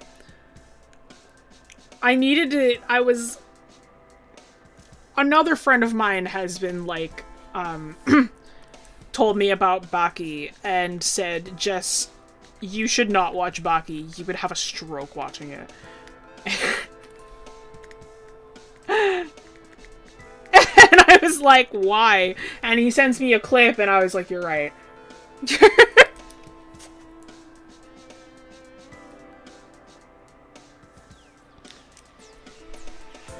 I'm planning on giving him a 19 strength because I decided I want to be a grappler build. Really? Aw, dang, so gone will be the days of Cricket being stronger than Takana. Darn, no, my bit! That's okay. Baki is anything but anatomically accurate? Yeah. No, I've seen content from Baki. Like, I've seen clips and stuff. It does not interest me. R.I.P. Cricket, it's okay. It's okay. It'll still be the same set of, like, Crow and I playing in this guy's campaign, specifically Crow and I playing the melee melee fighters. Cricket's still gonna be stronger naturally because it's gonna be via the gauntlets. Oh. Oh yeah, cause you were saying that you wanted Takanda to get those gauntlets too. Yeah, I forgot. Takanda with boulders for arms.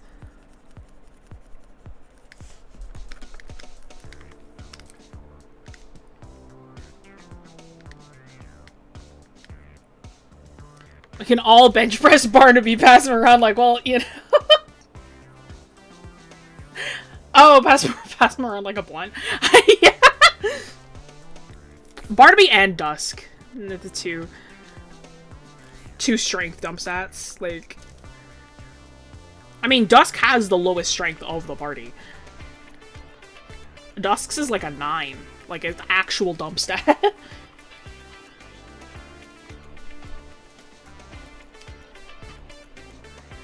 I forgot this is D&D for a second. I was gonna be like, you can always write an AU where they're stronger. I still can, technically, yeah. In modern AU, Cricket is studying to become a paramedic. So it's like they have that kind of, like, reaction time there.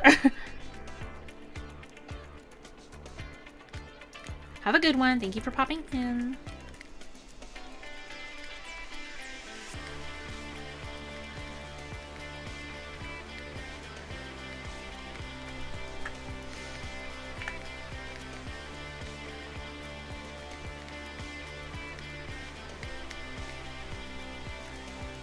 Struggle with anatomy most when I'm drawing people to humanize. Any advice on how to get better at it? For, like, genuinely, if you have a favorite character, draw them more.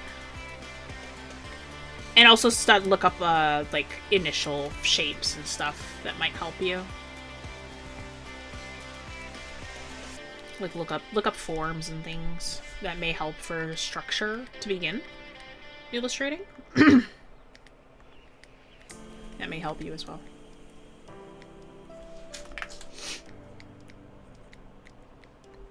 But genuinely, the more that you draw a character that you really love, the better you're gonna get at just drawing people overall. Like, you'll start to sort of intake things. Fan art is good for growth. Or maybe you just want to design a new character. Do you have an OC that you really like? Like, that'll help too.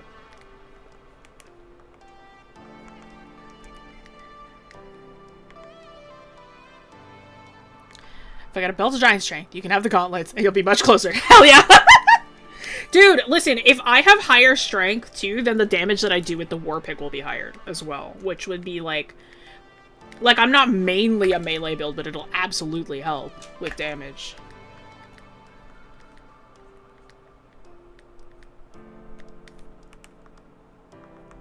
Like, frankly, for cricket, like, I was thinking about what ASI I would take next, and I'm like, I've thought about, like, different ones that I could take, and I'm like, one of the ones that I have thought about was, skill expert, or, like, something to, like, boost their, to, like, give them, like, expertise and insight.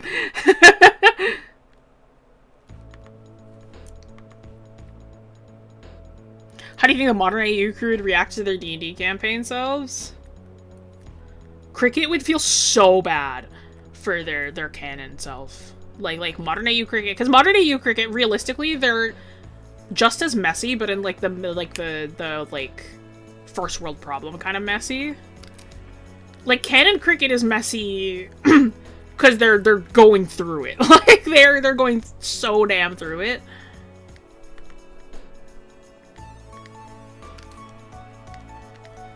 I think canon cricket would be kind of bewildered at how not surrounded by death modern AU cricket is. Or modern AU corn is. Does modern cricket have fantasy cancer still? I don't know, actually. I haven't decided what I'd want to substitute that for. Part of me was kind of like, oh, it's like maybe, like, modern AU cricket had, like childhood leukemia or something, like genuine actual cancer, but I'm like, I'm not sure.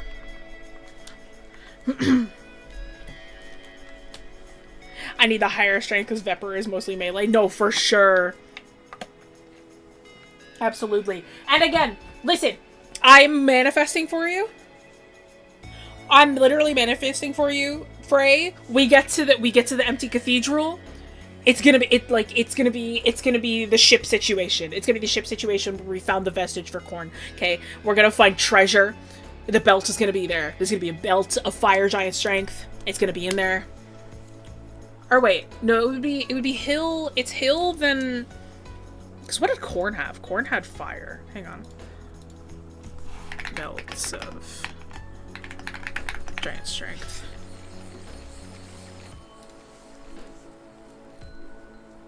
What are the different ones? I looked away for a second. Why did you give them pants? You're funny. I like you. Okay, yeah. Frey, I manifest for you. I am like either stone or frost or fire. I manifest for you a piece of... I manifest for you. I'm like, Hill Giant is good too.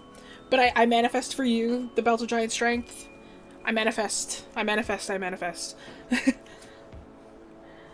Do your studies as you need them, like start working on a piece. Oh, you don't know how the shoulders work? Now you study how the muscles work and reference and apply what you know. 1000%! I gave that piece of advice to somebody recently too. It's like don't do not don't, but like it's better to do studies as necessary versus like all studies at once because it's more fun that way, burns you out less quick.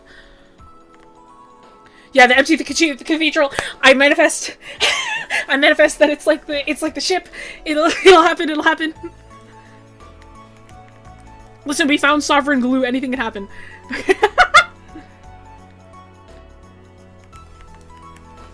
Why did you keep the pants? It's so funny. It's so funny.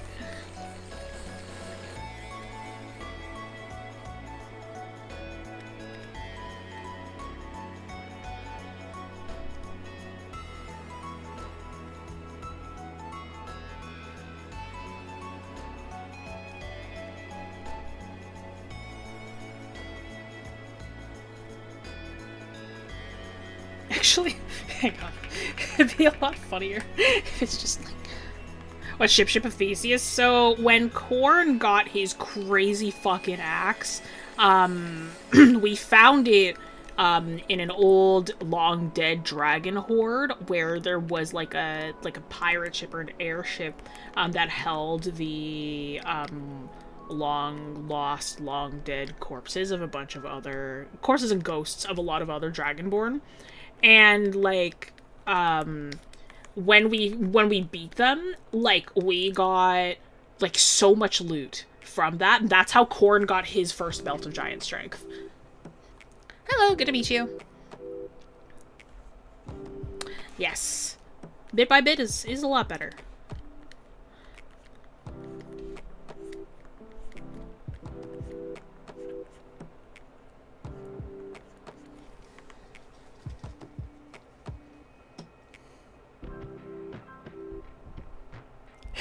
Empty cathedral, please don't be empty. Hi. I hope I am good background noise. What is Cricket into Khan's ship name? It's Sheepdog. Crow and I call them Sheepdog. What? Had a nightmare involving hairless humanoid horses. Never been so scared. You know what?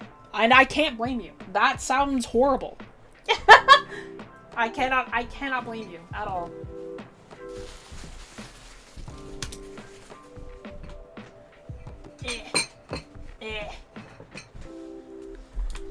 Somebody draw that shit? Not me. Ain't me. Sheepdog eat and cuddle. Well, it's because it's like Cricket has a lot of like sheep-like visual language, and Takan is a lichen. So it's like it literally fits because of like them. But yeah, we call them Sheepdog.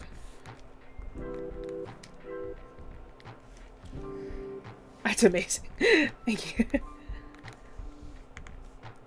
We love fun ship names. Yeah! Yeah! Yeah!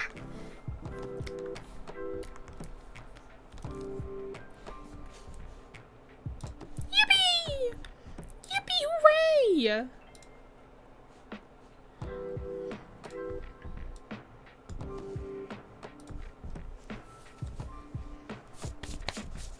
You are a good background noise. Yippee! I still really like the non-canon Vesper and Cricket one, entomology. That's so sick.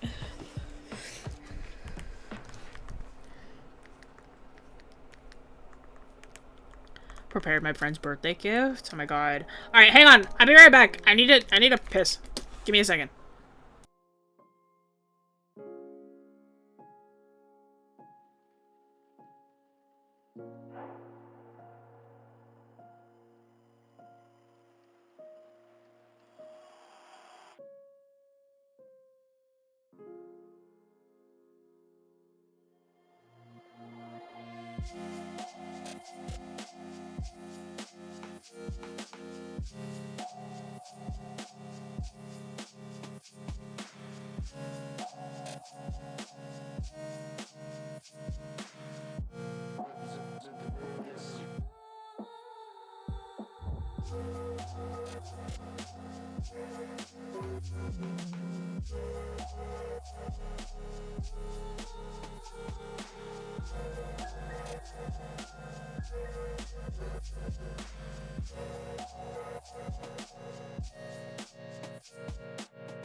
Can you hear me?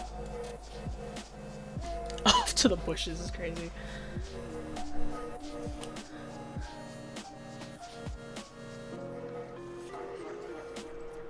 One of my favorite ship names is Platoon characters when people ship the agents. I name them two numbers multiplied together. 4 by 8 is Agent 32. Oh, that's cute. If I was a road sign, what would I be? Sharp turn. I'm kidding. Bumpy road. That's it. You have ears? Excellent. I'm a bent and faded speed limit sign. You gotta squint to see me. Real and true.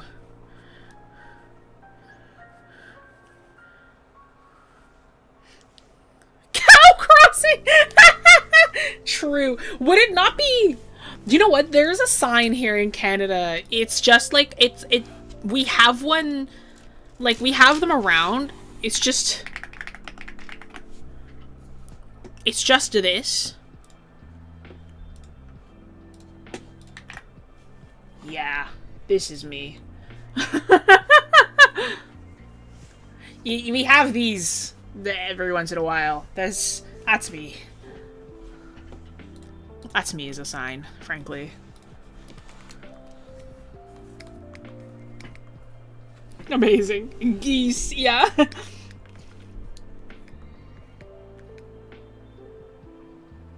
Forget that Cricket's eyes are usually squinted like that. It's unnatural. Yeah, so Cricket's eyes are usually like this. I like to draw Cricket's eyes open just because it's more fun. But, like, 90% of the time, like, Cricket's eyes are like this when they're out and about. Jeez. I once saw a goose fly into the side of a building. Yeah, that's fair. Cobra chicken, true. But yeah, so it's like Cricket does this to, like, hide their, like, fiendish kind of legacy to the best of their ability, but also, like, whenever they're like this, you can't see where their pupils are looking.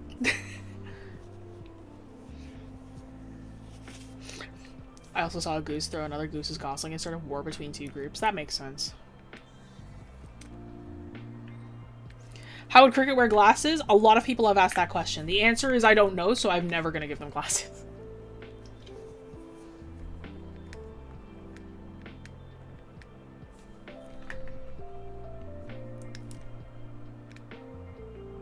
Does Cricket just not see? They do. So this, like, so the way that I wrote this, I'll show you what, like, the original kind of concept for Cricket is, which is, like, it's ancient and they are not that thin anymore, but, like Crickets, the idea behind them, so it looks like this, right? When their eyes look like that, it's like these red bands, and, like, so they have 10 eyes. So in my head, in my brain, if you squint 10 sets of eyes, they equal 2 normal eyes.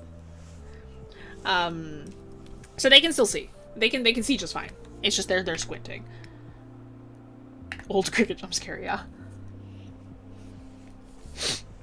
What's a hooked nose? So a hooked nose, this is like a button kind of like nose. A hooked nose looks like this. So this is a hooked nose. When it like curves downwards and it's like there's almost like a hook at the end of the nose. Yeah, it's like a nose that's pointed down. Doesn't squinting lead to worse eyesight?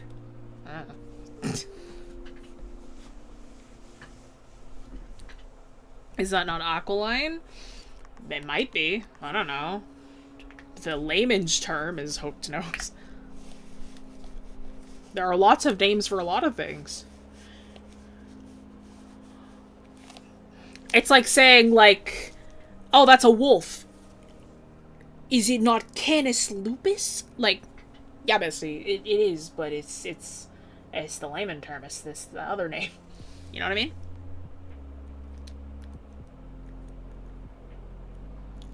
Do you know what it is? It's you know the Jimmy Neutron clip? Do you need salt, little dude? Sodium chloride, or whatever.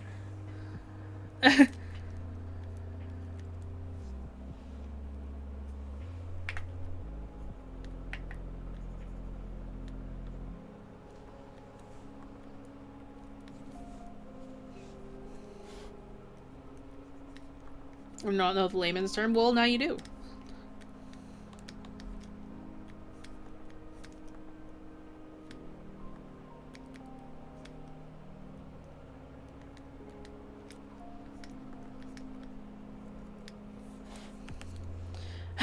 I live under a rock filled with books. Well, even beetles have to come out of rocks sometimes. I never watched Jimmy Neutron, me neither. I've only ever seen the clip.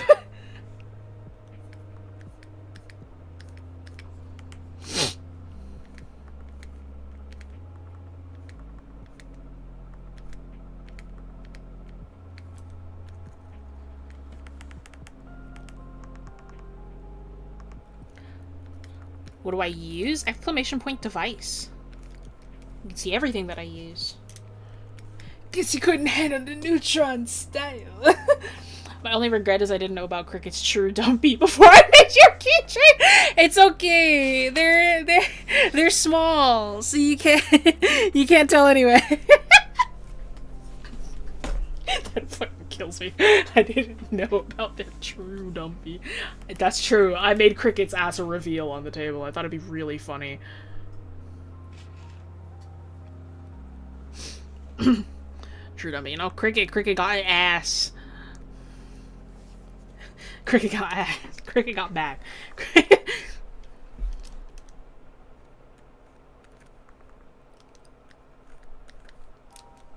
I thought we knew this. I thought we...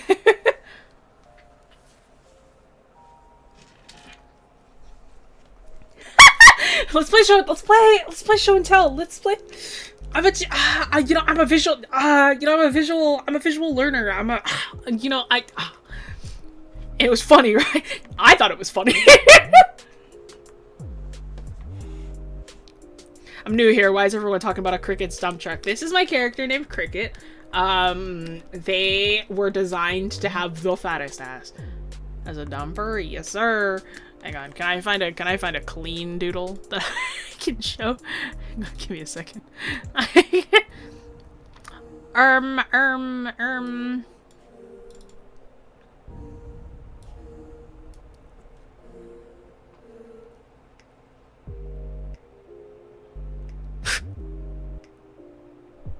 I really like bugs. I do like bugs.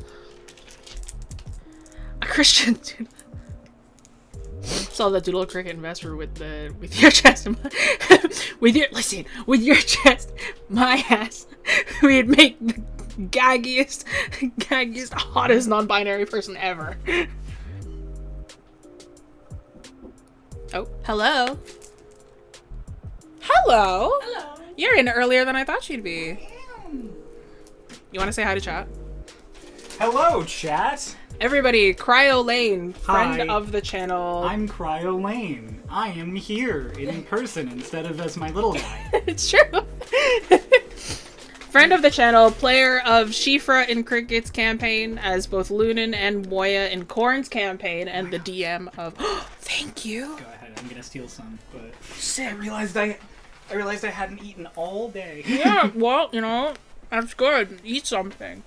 Hello. Yes, I am Cryo Lane. I voice play. I'm sorry.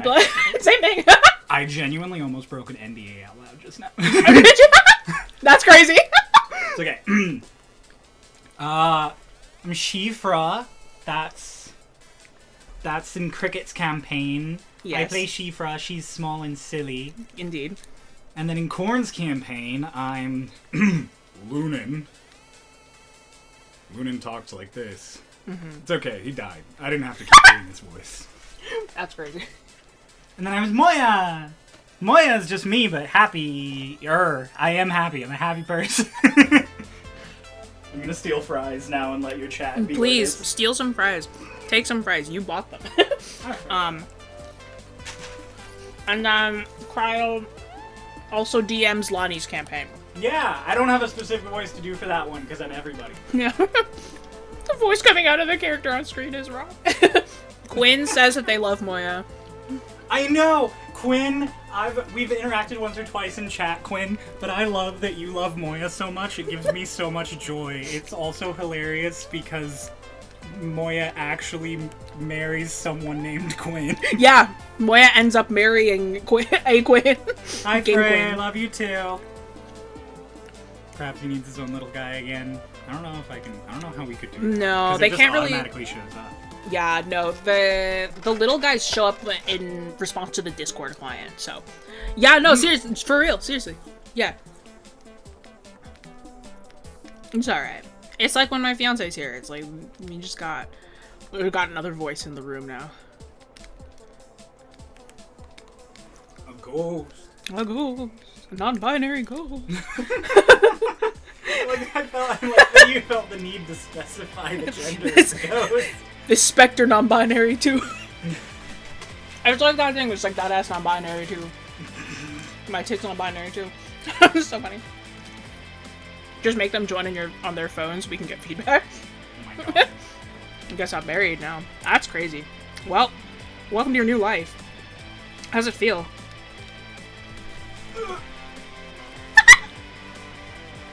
Congrats, Quinn. Yeah. Married now? Wow. Wow. Wow. Married with a child, that's true! Wouldn't recommend it.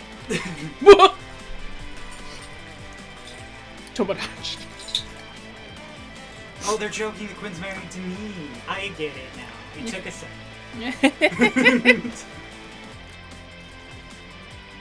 Tomodachi. True. Oh my god, Hino and Ansem got in a fight this morning in Tomodachi.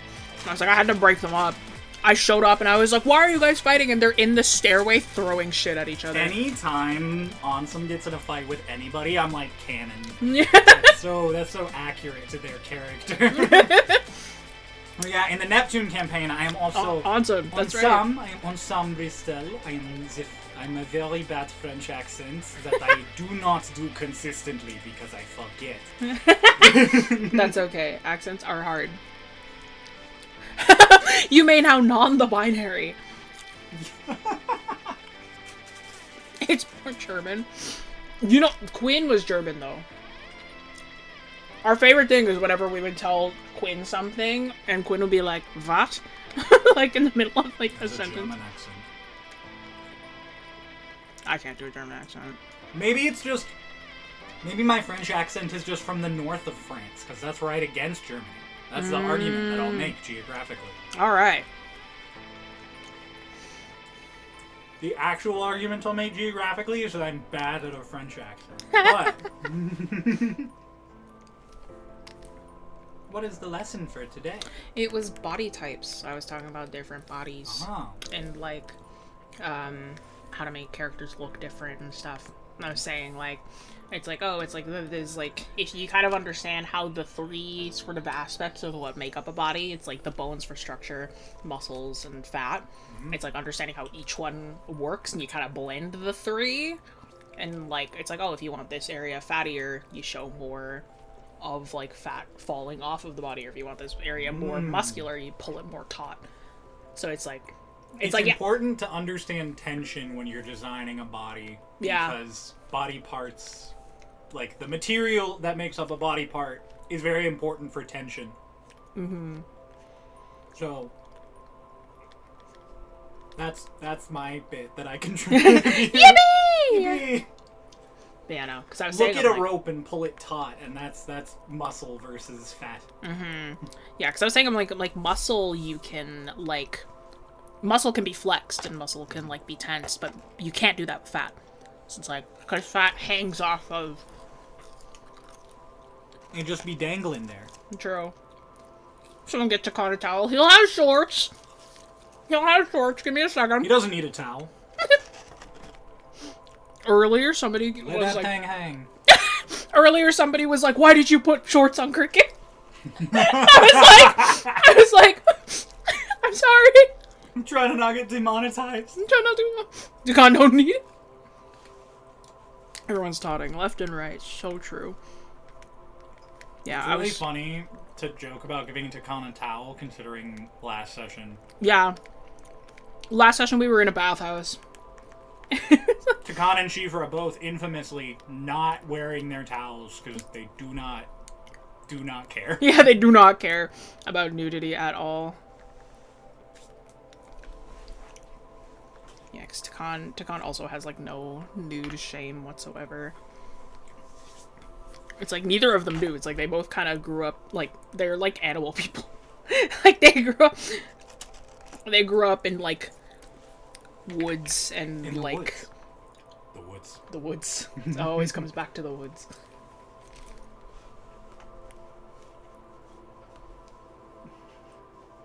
It's like something feels wrong. That's wrong too. You steal it, it's all yours. Draw that lesson. Stuff happened last session and you didn't tell us. I'm sorry. Oh my god. Hang on. Not a lot happened last session. Yeah, frankly, not a crazy ton happened last session. Like, I mean, like, yeah, like, we went to the bathhouse. It was very much, like, we went to the bathhouse and as per orders of, like, another NPC who is like, y'all are so stressed. go to the bathhouse. And we were like, okay. So we went to the bathhouse and we experienced that. And, like, Cricket and Dusk went to, like, the really expensive part of the bathhouse. Because Dusk was, like... Dusk fucking aura farmed and slammed 10 platinum on the table and was like, alright, we're going to the expensive side. And then everyone else kind of did their own sort of like just massages and like bathhouse stuff. Yeah. Real world stuff interrupted sessions, so we only played for like an hour and a half. 2 hours. It was like 2 or 3 hours because it was like So. it was like 2 or 3 hours because like we still had like It was 1 hour with the first time that I was like, can we take a break? Mm-hmm. And then we came back like an hour and a half after that. And then we played for an hour and a half. So yeah, like 2.5 hours. 2.5 hours, 3 Okay. hours, yeah. But yeah, it was like, yeah. Which, by the way, every time that I say, I'm like, oh yeah, it's like usually we play for like 4 hours. People are like, that's so long. And it does not feel long. It does not. It flies by. It flies by so instantly. It's like you barely feel like it. I think you really start to feel how long D&D has been going once you hit 5 hours. Yeah. That's the moment when you start to be like, whoa, we've been here a while. Yeah, especially with like those final Ion sessions, like that lasted like Oh my God. almost 8 hours each. That was like, it's like, damn, that felt long. Because session 99 was like, we played for like 8 hours, 9 hours, something like that. I think the only Starlaw session that's really hit me quite the same was the first epilogue one-shot. We ended up playing for like 12 hours. Oh my god. Yeah, but that was the one Oh! with the freaky dragon. Yes, Yeah. yes, that's right. I do remember hearing about this, like, oh my god, we've been playing for so long. And I'm like, I should have stopped us like at 8 hours and then just done like a 6-hour thing the next day, but we really wanted to finish and everyone was like, no, keep going. Mistake. Terrible mistake. that happens. Hello. Not crazy stuff, and you went to a bathhouse at a spa day, which is not crazy that though. What's happening with dinosaurs in the chat? I don't Stop know. paying attention for a second. I don't know. I'm just like, we're just letting it be. I've adopted ships for characters that show up for 5 minutes out of a whole show. Not a lot is perfectly enough. Real and true. Listen, the first time that Cricket ever saw Ticon naked, that was like a really funny, because it was like, that was at the showers, and it was like Ticon like had never experienced like a working shower before. Like he had taken like baths, but like from where he's from, like this tribe in the Feywild, like they take showers by like waiting for rain, or it's like they take a bath by going to like a lake or something, right? So he had never experienced indoor plumbing before, so it was boo pants. Like he had never experienced indoor plumbing before, so like he turned on the shower and he freaked out and he like screamed and ran out of there. He's completely like ass naked, and like Cricket hears him scream and leave, so they of course are like, oh my god, what's wrong? So they like leave whatever they're doing, like bath, to go and check on him. And he's there talking with like another Goliath, and the Goliath's like, I'll teach you how to like work with the showers. And like Cricket shows up and Ticon turns around and is like, oh, like, oh, Drave, Cricket, like, Oh, Dravik Cricket, thank you for coming to check on me. Him and another Goliath completely ass naked. naked. Yeah. I thought it was really funny pantomiming it, because it was like, Cricket just like was looking directly at him, and then like I pantomimed like my head turning ever so slightly away. Like just like turning away and not looking at them. It was great. Flashbang sound. Really. Truly. Pants be my worst enemy right now, dude. Ads will play in 40 seconds. Alert! Ads will play in 40 seconds for those who do not have premium and stuff. T-minus 40 seconds to ads. Yeah. I love Ticon. He's so dumb without actually being dumb. He's not. He's actually dumb sometimes. Don't give him He's actually dumb quite frequently. I say that as the other dumb member of the party. It was so I still think of like that one moment where it was like, Path of the Shower is so funny. 5 seconds to ads. 5 seconds to ads. I still think of this one moment that was so funny where it was like, what do you call it? Like Cricket had like was asking Barnaby where, like, Dusk had left right after, like, Gook died in the crowd. Oh my god. And, like, hello! And, like, Cricket, pulled Barnaby really close in and, like, made his knees buckle and was like, what do you mean you can't figure out where, like, Dusk is? And, like, Takan and Shifra were off to the side, and Takan is like, Dravik is mad at Barnaby, and Shifra was like, why do you think that they're mad at him? And Takan was like, do you know that thing that Barnaby can do when he reads your mind? He went into that old man's head and blew up his brain. And Shifra was like, oh, that's why he died! It's like, he can do that? He can do that? That's so scary! It was so funny, and the two of them were freaking out just on their own. It was so funny. Hello. God, I love when they're stupid together. Yeah, it's so funny. I feel like a majority of the time they alternate which one of them is stupid in a day. Mm-hmm. Like, Takan will be more sensible and Shifra will be silly, and then vice versa. So it's really fun when they align and they are both just so stupid. Yeah. It's great. It is literally passing around the brain cell. Is what it is. Yeah, it's great.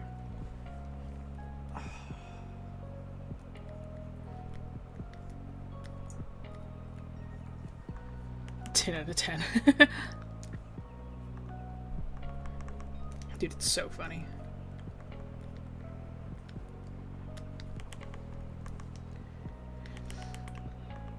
Yeah, we're almost on this one. I'm like, I don't want to do this one for too long. I need to figure out how to draw a treadmill. That's great. Never drawn a treadmill before. A wedge. You know what? You're right. I need to add some idiots to my cast. Dude, it's so fun. Okay, because I think it's hilarious. In Cricket's campaign currently, right, we have Cryo and we have my fiance playing as the Paste Eaters. And then myself and another friend of the channel, Pulse Effects, who are playing as slightly more sensible, right? In the previous campaign, in Corn's campaign, Pulse and I were the Paste Eaters, playing as Corn and Scribbles, as the kids of the party. And Cryo and my fiance were the more sensible ones, as initially, as Lunan and Pierce. Yeah, we were the dads. Yeah. And then we were the dad and the, like Moya had her issues, but she was still pretty reasonable. Yeah. Yeah, the dad and the fairly reasonable, like, daughter. It's like... But no, Pulse and I were the Paste Eaters through and through. Through and through. Played as Corn and Scribbles that whole campaign. It was great. But no, it's hilarious how the roles swapped. It looks like he's wall walking. No, that's Selic. That's Selic. This is... Selic be wall walking. My gosh, you gave him branded shoes? Yeah, I did. Dangerous. I know. It's okay. This isn't going nowhere.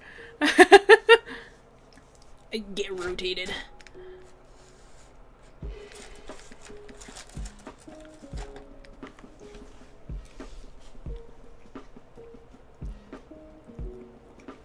It's okay, it's off-brand, true. Perhaps they're not fully on-brand. Perhaps they're knockoffs. Nikes. Yeah, there it is.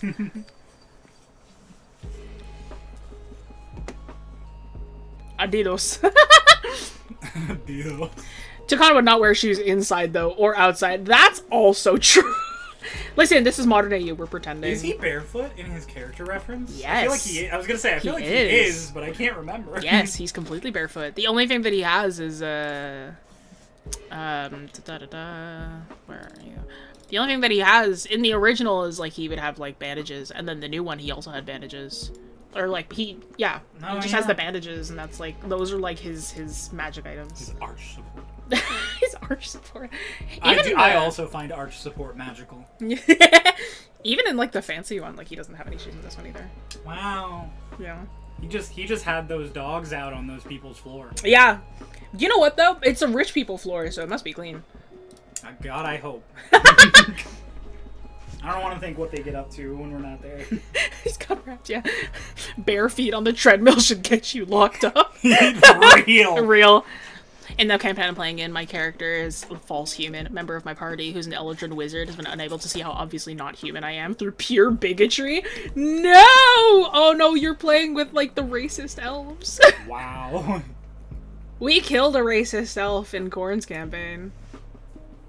I froze that motherfucker to death. Yeah, frozen solid for all eternity. Yeah. And Pierce cut his ears off. So. I, too, have been a fake human. That's fun. As 𝘫𝘰𝘪𝘯, not as me. Yes! I'm trying to, like... you made told me had a measure of concern to it. Well, I was trying to think of which character. I'm like, what do you mean? I'm like, when was that, like, a big reveal? I'm like, oh, the magic item. Yes. Yes. Yeah. Every human I've ever played has actually been properly human. I've never played a human. I planned on it, but Kingsley never came to pass. So, did you keep the ear? Did he? Did he keep the? Did he cut off? Absolutely not. They're somewhere in that meadow, gone forever. No, because those ears belong to his horrible, abusive ex. His horrible, racist, abusive ex. Yeah. Who also betrayed the people of the world to a dark god. It's true. Yeah. And Corn got to monologue to it. I think Kingsley came at least once. Thank you, Jay. Very cool. At least. That's so funny. That's so funny. There's a bit where my false human said he was from Human Town. The wizard just scoffed like, ugh, Human Town. Damn.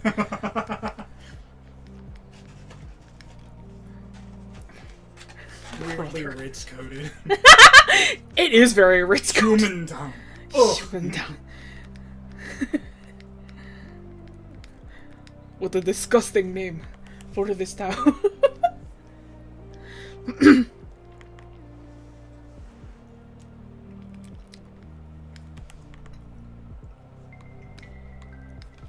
Alright, I need to look up a treadmill. References! Treadmill.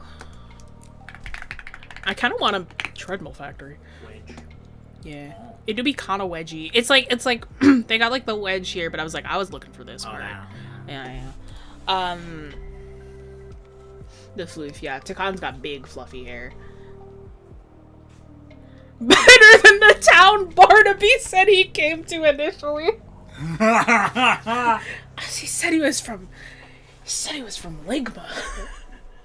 So fucking funny. When I showed up, I asked this kid where I was. He said 𝘥𝘪𝘴𝘰𝘪𝘯. God. I just loved the few people who actually understood. It was like, it was like Cricket understood, Dusk understood. Cricket, Dusk, and 𝘫𝘰𝘪𝘯 understood. Yeah. And Takan and Vesper were like, what does that mean? What does that mean? Somewhere deep down the south called 𝘥𝘪𝘴𝘰𝘪𝘯. It's so fucking funny, dude. Takan's hair reminds me of the princess from Brave. Merida? Merida. Merida? Merida. Merida. True and real. When deciding... Did you have the chance to change your feet, would Would ya? When I was designing Takan with Crow, Takan is actually very visually based off of a lot of Dragon Ball characters. He screams Broly. Yes, it was Broly. That was the initial idea. And so Takan was, yeah, visually based off of Broly.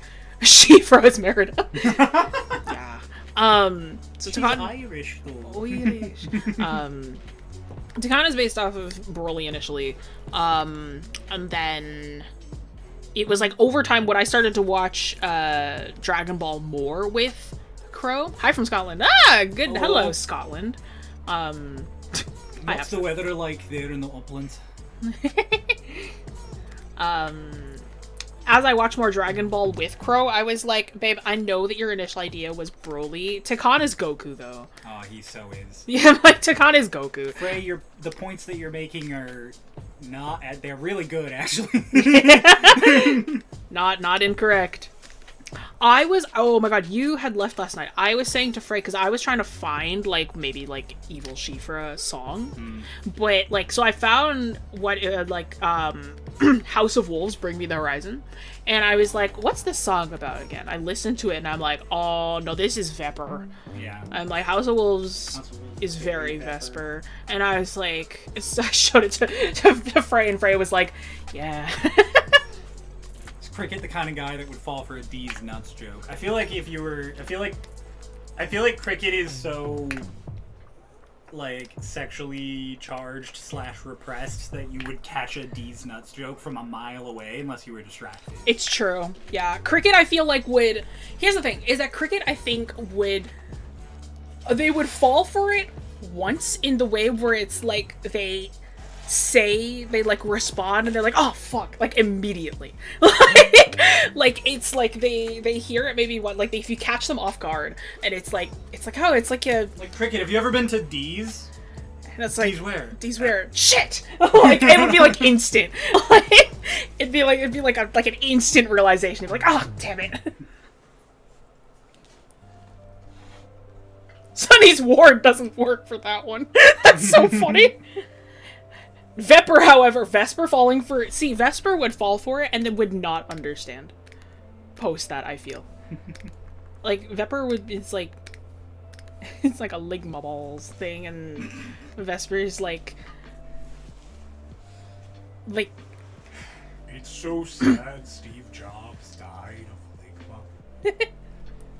They hate wisdom, baby! Hell yeah! And you know what, Frey? When I initially made Kingsley's sheet, Kingsley also had 8 wisdom, so... Kingsley's dump stat was wisdom. So, like... So that'll give you an insight into Kingsley's character. Just to give you a thought. High five, yeah!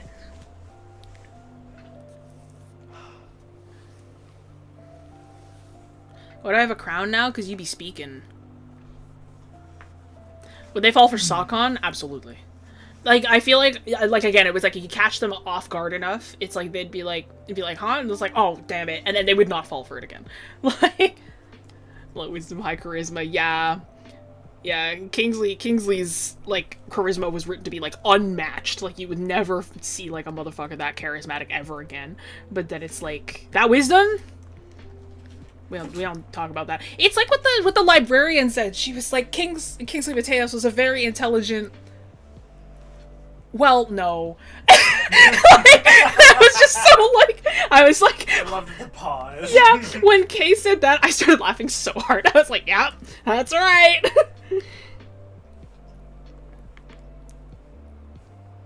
I love this piece. It's so good. Thank you. We're almost done. It's just difficult to draw a treadmill. I wonder if Cricket hates your mom jokes. I feel like Cricket would just be indifferent to your mom jokes.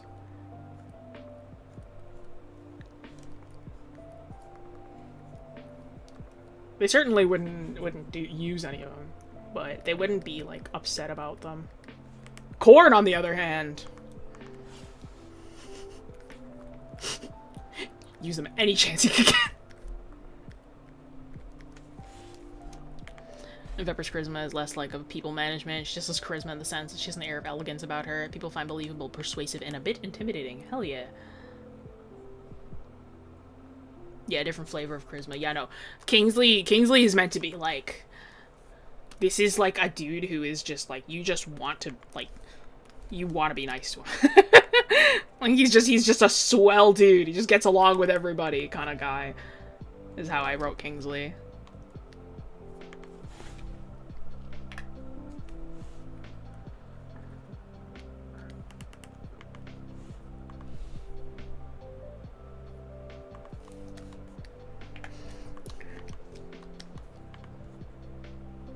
I want to plant the idea of Cricket falling for the Mind Goblins joke.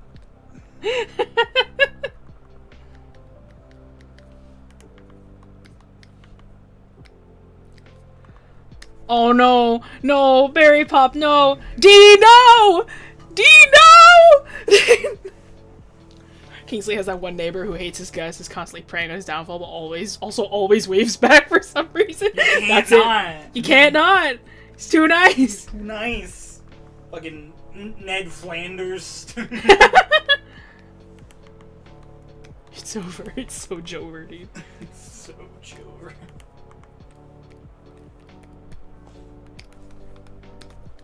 I'm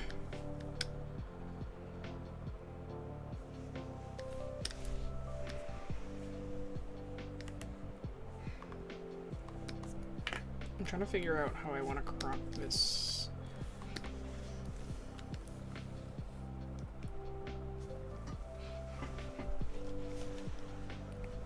It's psionic. No. What have I fallen for? It's okay. Don't worry about it. It's fine. It's Don't worry fine. about it. Don't worry No, about it's it. okay. Don't worry.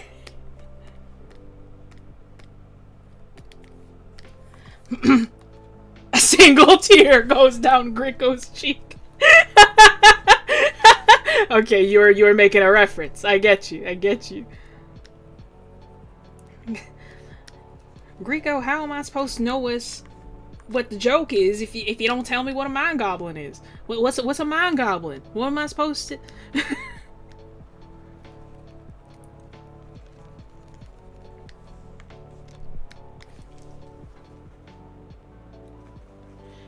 Kingsley, why are you Grace from Project Hail Mary? And I still haven't seen it. And we still need to watch it.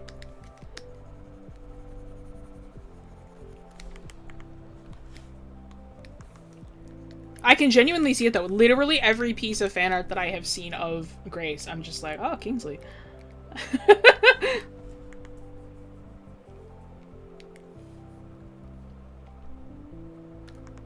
Like genuinely every time that's like the several characters, I'm like, oh, I see Grace. I see like Keyfree as well. I'm like, every time that I see Keyfree, I'm like, oh, magic. Different magic Kingsley.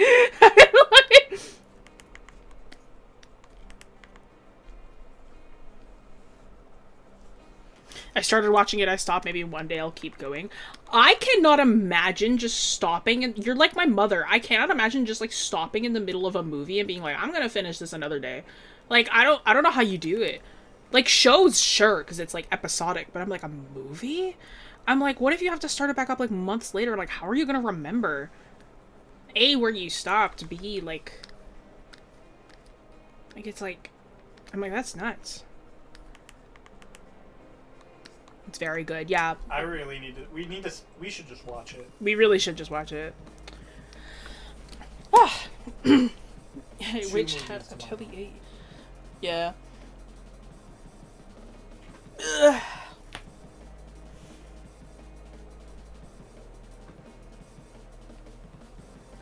Not a movie? I wouldn't do that? Wait, what are you talking about? Yeah, what do you started watching it, like, what did you start watching? Let me watch it with you, okay. Oh, Witchlight, okay. I see. Oh, like Avantris's Witchlight, okay. I was gonna say, I'm like, are you talking about Project Hail Mary? I'm like, how could you just stop a movie and then like... Avantris's Witchlight is so silly. It's so silly. Every clip that I see. I'm also just like, yeah, because I'm like, my mother, what she will do is she's just like, I'll finish this movie another day. And she just stops it and then a week later keeps watching. And I'm just like, how do you do that? I'm like, that's crazy. I'm like, I ain't never seen nobody do that before. If your mother wasn't the nicest person I've ever met, I would assume she's a supervillain hearing that. Alright, friends. We're gonna call this one here, though. You get your fun little sketch there. Hopefully it was a little informative, the actual lesson-y portion. Hopefully I've given you more things to think about. More things to vibe with. But alright. Thank you so much for watching. Again, this file, the notes portion and the doodle afterwards, those will be on the Discord. Exclamation point Discord. Come hang out. Come say hi. Join the herd. Epically. Cool and epic. Join the herd. Come say hi. Come say hi to me. Come say hi to other people. Meet some other artists. Vibe with us. And yeah, thank you all so much for joining me today, and I'll see y'all next week. Bye. Bye-bye.